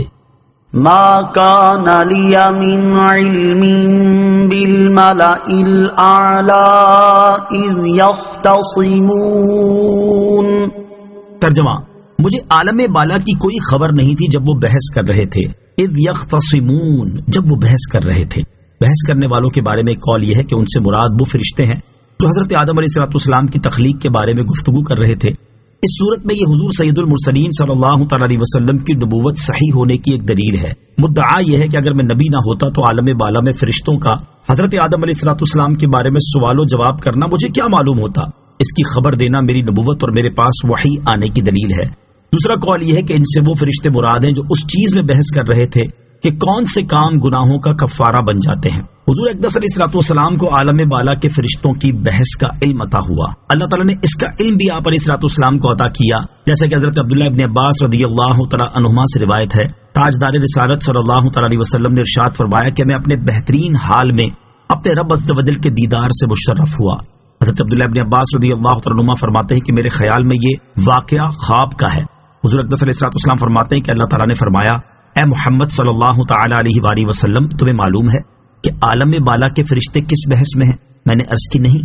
حضور پرنور علیہ الصلوۃ والسلام نے فرمایا، پھر اللہ تعالیٰ نے اپنا دست رحمت و کرم میرے دونوں شانوں کے درمیان رکھا اور میں نے اس کے فیض کا اثر اپنے قلب مبارک میں پایا تو آسمان و زمین کی تمام چیزیں میرے علم میں آ گئیں۔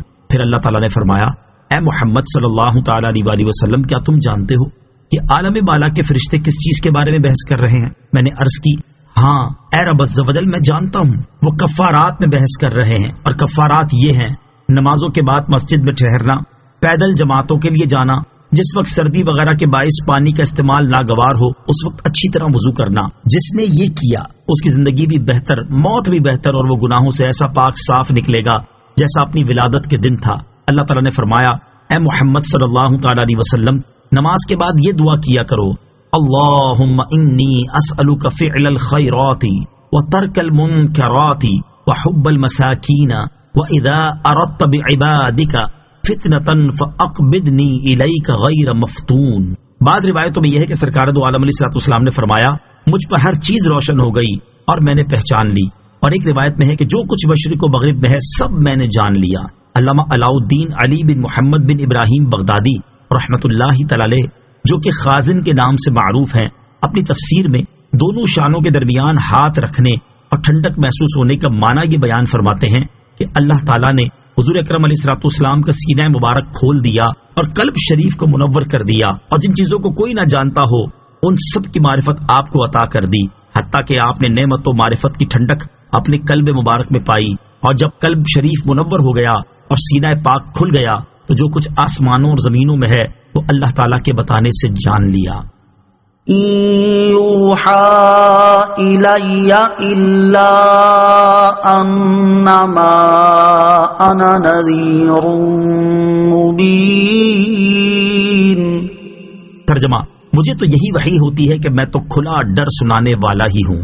یوحا الی، مجھے تو یہی وحی ہوتی ہے۔ اس آیت کا ایک معنی یہ ہے کہ میری طرف جو غیبی امور کی وحی کی جاتی ہے، جن میں عالم بالا کی خبریں بھی شامل ہیں، وہ اس لیے ہے تاکہ میں اللہ تعالیٰ کی طرف سے لوگوں کو کھلا ڈر سناؤں۔ دوسرا معنی یہ ہے کہ مجھے صرف اس چیز کا حکم دیا گیا ہے کہ میں عذاب الہی کا کھلا ڈر سنا دوں اور خدا کا پیغام پہنچا دوں، اس کے علاوہ اور کسی چیز کا مجھے حکم نہیں دیا گیا۔ اذ قال ربك للملائكة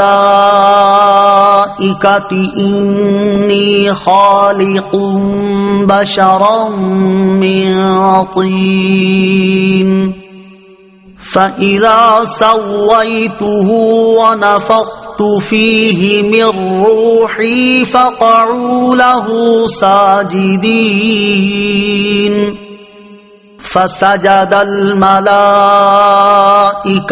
كُلُّهُمْ أَجْمَعُونَ إِلَّا إِبْلِيسَ استكبر وكان من الكافرين قال يا إبليس ما منعك أن تسجد لما خلقت بيدي أستكبرت أم كنت من العالين قال أنا خير منه خلقتني من نار وخلقته من طين قال فاخرج منها فإنك رجيم وَإِنَّ عَلَيْكَ لَعْنَتِي إِلَى يَوْمِ الدِّينِ۔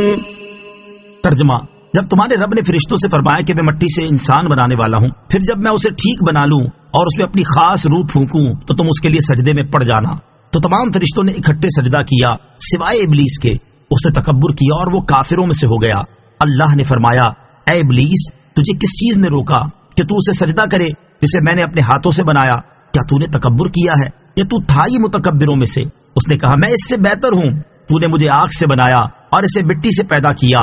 اللہ نے فرمایا: تو جنت سے نکل جا کہ بے شک تو دھتکارا ہوا ہے اور بے شک قیامت تک تجھ پر میری لعنت ہے۔ اذ قال ربک للملائکہ، جب تمہارے رب نے فرشتوں سے فرمایا۔ کفار مکہ چونکہ حسد اور تکبر کی بنا پر سید المرسلین صلی اللہ تعالی علیہ وسلم سے جھگڑتے تھے، اس لیے یہاں ایک بار پھر اللہ تعالیٰ نے حضرت آدم علیہ السلام کی تخلیق اور ابلیس کے سجدہ نہ کرنے کا واقعہ بیان فرمایا تاکہ اسے سن کر وہ عبرت حاصل کریں اور اپنے حسد و تکبر سے باز آ جائیں۔ یہ واقعہ تفصیل کے ساتھ سورہ بقرہ کے 4 رکوع میں بیان ہو چکا ہے، اور اس کے علاوہ سورہ آراف، سورہ حجر، سورہ بنی اسرائیل اور سورہ کہف میں بھی بیان ہو چکا ہے۔ اس آیت اور اس کے بعد والی 7 آیات میں بیان کیے گئے واقعے کا خلاصہ یہ ہے کہ اللہ تعالیٰ نے فرشتوں سے فرمایا کہ میں مٹی سے حضرت آدم علیہ السلام کو پیدا کروں گا، پھر جب میں اس کی پیدائش مکمل کر دوں اور اس میں اپنی خاص روح پھونک کر اسے زندگی عطا کر دوں تو تم اس کے لیے سجدے میں چلے جانا۔ جب حضرت آدم علیہ السلام کی تخلیق کے مراحل مکمل ہوئے تو اللہ تعالیٰ کے حکم سے تمام فرشتوں نے اکٹھے سجدہ کیا، لیکن ابلیس نے سجدہ نہ کیا، اس نے تکبر کیا اور وہ اللہ تعالیٰ کے علم میں کافروں میں سے ہی تھا۔ اللہ تعالیٰ نے فرمایا: اے ابلیس، تجھے اس آدم علیہ السلام کو سجدہ کرنے سے کس چیز نے روکا جسے میں نے اپنے ہاتھوں سے بنایا؟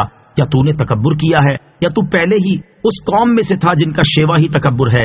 ابلیس نے کہا: میں اس سے بہتر ہوں کیونکہ تو نے مجھے آگ سے بنایا اور اسے مٹی سے پیدا کیا۔ اس سے ابلیس کی مراد یہ تھی کہ اگر حضرت آدم علیہ السلام آگ سے پیدا کیے جاتے اور میرے برابر بھی ہوتے، جب بھی میں انہیں سجدہ نہ کرتا، چہ جائے کہ ان سے بہتر ہو کر انہیں سجدہ کروں۔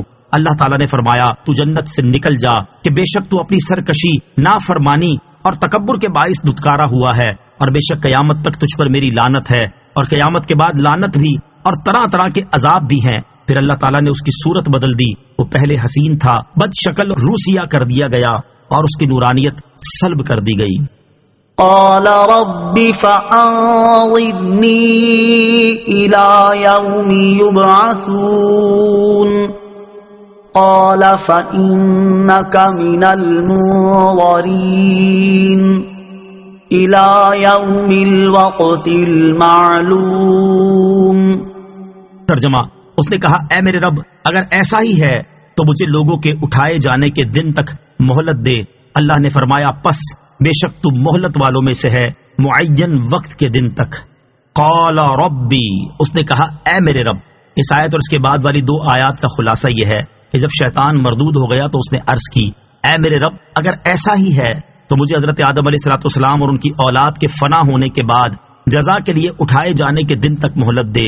اس سے ابلیس کی مراد یہ تھی کہ وہ انسانوں کو گمراہ کرنے کے لیے فراغت پائے اور ان سے اپنا بغض خوب نکالے اور موت سے بالکل بچ جائے، کیونکہ اٹھنے کے بعد موت نہیں۔ اللہ تعالیٰ نے ارشاد فرمایا: پس بے شک تو معین وقت کے دن تک مہلت والوں میں سے ہے۔ یہاں معین وقت سے قیامت کے پہلے نفخے تک کا وقت مراد ہے کہ جسے مخلوق کی فنا کے لیے معین فرمایا گیا ہے۔ نوٹ: ابلیس کے مہلت طلب کرنے کا بیان سورہ آراف کی آیت نمبر 14 اور سورہ حجر کی آیت نمبر 36 میں بھی گزر چکا ہے۔ قال فبعزتك لأغوينهم أجمعين إلا عبادك منهم المخلصين۔ ترجمہ: اس نے کہا: تیری عزت کی قسم، ضرور میں ان سب کو گمراہ کر دوں گا مگر جو ان میں تیرے چنے ہوئے بندے ہیں۔ قال، اس نے کہا۔ اس آیت اور اس کے بعد والی آیت کا خلاصہ یہ ہے کہ مہلت ملنے کے بعد ابلیس نے کہا: یا رب، تیری عزت کی قسم، میں حضرت آدم علیہ السلام کی اولاد کے سامنے گناہوں کو سجا سوار کر اور ان کے دلوں میں شکوک و شبہات پیدا کر کے ان سب کو گمراہ کر دوں گا۔ البتہ حضرت آدم علیہ السلام کی اولاد میں سے جو تیرے چنے ہوئے بندے ہیں وہ میرے وار سے بچے رہیں گے۔ اس سے معلوم ہوا کہ انبیاء کرام علیہ السلام اور بہت سے صالحین پر شیطان کا داؤ نہیں چلتا کہ وہ ان سے گناہ یا کفر کرا دے۔ قال فالحق والحق أقول لَأَمْلَأَنَّ جَهَنَّمَ مِنكَ وَمِمَّن تَبِعَكَ مِنْهُمْ أَجْمَعِينَ۔ ترجمہ، اللہ نے فرمایا تو حق میری طرف سے ہی ہوتا ہے اور میں حق ہی فرماتا ہوں، بے شک میں ضرور جہنم بھر دوں گا تجھ سے اور ان سب سے جو تیری پیروی کرنے والے ہیں۔ قال، فرمایا، اس آیت اور اس کے بعد والی آیت کا خلاصہ یہ ہے کہ اللہ تعالیٰ نے ارشاد فرمایا تو سچ یہ ہے جو ہم ارشاد فرماتے ہیں، اور میں سچ ہی فرماتا ہوں، بے شک میں ضرور تجھ سے اور تیری ذریت سے اور انسانوں میں سے جتنے لوگ اپنے اختیار سے گمراہی میں تیری پیروی کریں گے ان سب سے جہنم بھر دوں گا۔ قُلْ مَا أَسْأَلُكُمْ عَلَيْهِ مِنْ أَجْرٍ وَمَا أَنَا مِنَ الْمُتَكَلِّفِينَ إِنْ هُوَ إِلَّا ذِكْرٌ لِلْعَالَمِينَ وَلَتَعْلَمُنَّ نَبَأَهُ بَعْدَ حِينٍ۔ ترجمہ، تم فرماؤ میں اس پر تم سے کچھ اجرت نہیں مانگتا اور میں جھوٹ گھڑنے والوں میں سے نہیں ہوں، یہ تو سارے جہان والوں کے لیے نصیحت ہی ہے اور ضرور ایک وقت کے بعد تم اس کی خبر جان لوگے۔ قل، تم فرماؤ، یعنی اے حبیب صلی اللہ تعالی علیہ وسلم، آپ مشرکین سے فرما دیں کہ میں وحی کی تبلیغ اور رسالت کی ادائیگی پر تم سے دنیا کا مال طلب نہیں کرتا، بلکہ میں کسی اجرت کے بغیر تمہیں دین کی تعلیم دیتا ہوں، اور میں جھوٹ گھڑنے والوں میں سے نہیں ہوں کہ میں نے اپنی طرف سے نبوت کا دعویٰ کر دیا ہو اور قرآن پاک میں نے اپنے پاس سے بنا لیا ہو، بلکہ اللہ تعالیٰ نے مجھے انبیاء کرام علیہ الصلوۃ والسلام کا سردار بنایا ہے، اور یہ قرآن پاک بھی اسی کی طرف سے نازل ہوا ہے۔ عالم کو اگر مسئلہ معلوم نہ ہو تو وہ خاموش رہے اور اپنی طرف سے گھڑ کر نہ بتائے۔ اس آیت سے اشارتاً معلوم ہوا کہ عالم کو اگر کوئی مسئلہ معلوم نہ ہو تو وہ خاموشی اختیار کرے اور خود گھڑ کر نہ بتائے کہ یہ بھی تکلف میں داخل ہے۔ حضرت مسروق رضی اللہ تعالیٰ عنہ فرماتے ہیں، ایک شخص کنہ میں یہ بیان کر رہا تھا کہ قیامت کے دن ایک ایسا دھواں آئے گا جو منافقوں کے کانوں اور آنکھوں میں داخل ہو جائے گا، اور اہل ایمان کو اس سے صرف اتنی تکلیف پہنچے گی جیسے زکام ہو جاتا ہے۔ یہ سن کر ہم ڈر گئے، چنانچہ میں حضرت عبداللہ ابن مسعود رضی اللہ تعالیٰ عنہ کی خدمت میں حاضر ہو گیا اور وہ ٹیک لگائے ہوئے تھے۔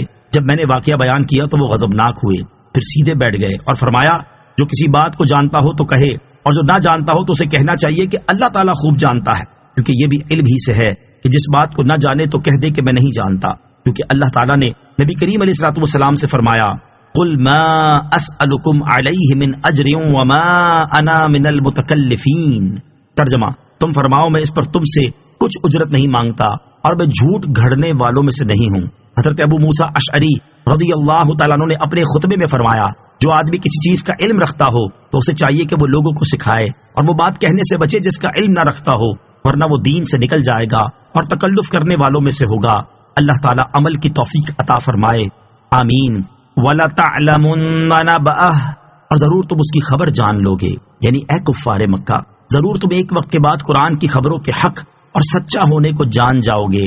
حضرت عبداللہ ابن عباس رضی اللہ تعالیٰ عنہما نے فرمایا کہ اس وقت سے مراد موت کے بعد کا وقت ہے، اور ایک قول یہ ہے کہ اس سے قیامت کا دن آ جانے کے بعد کا وقت مراد ہے۔ صدق اللہ العظیم۔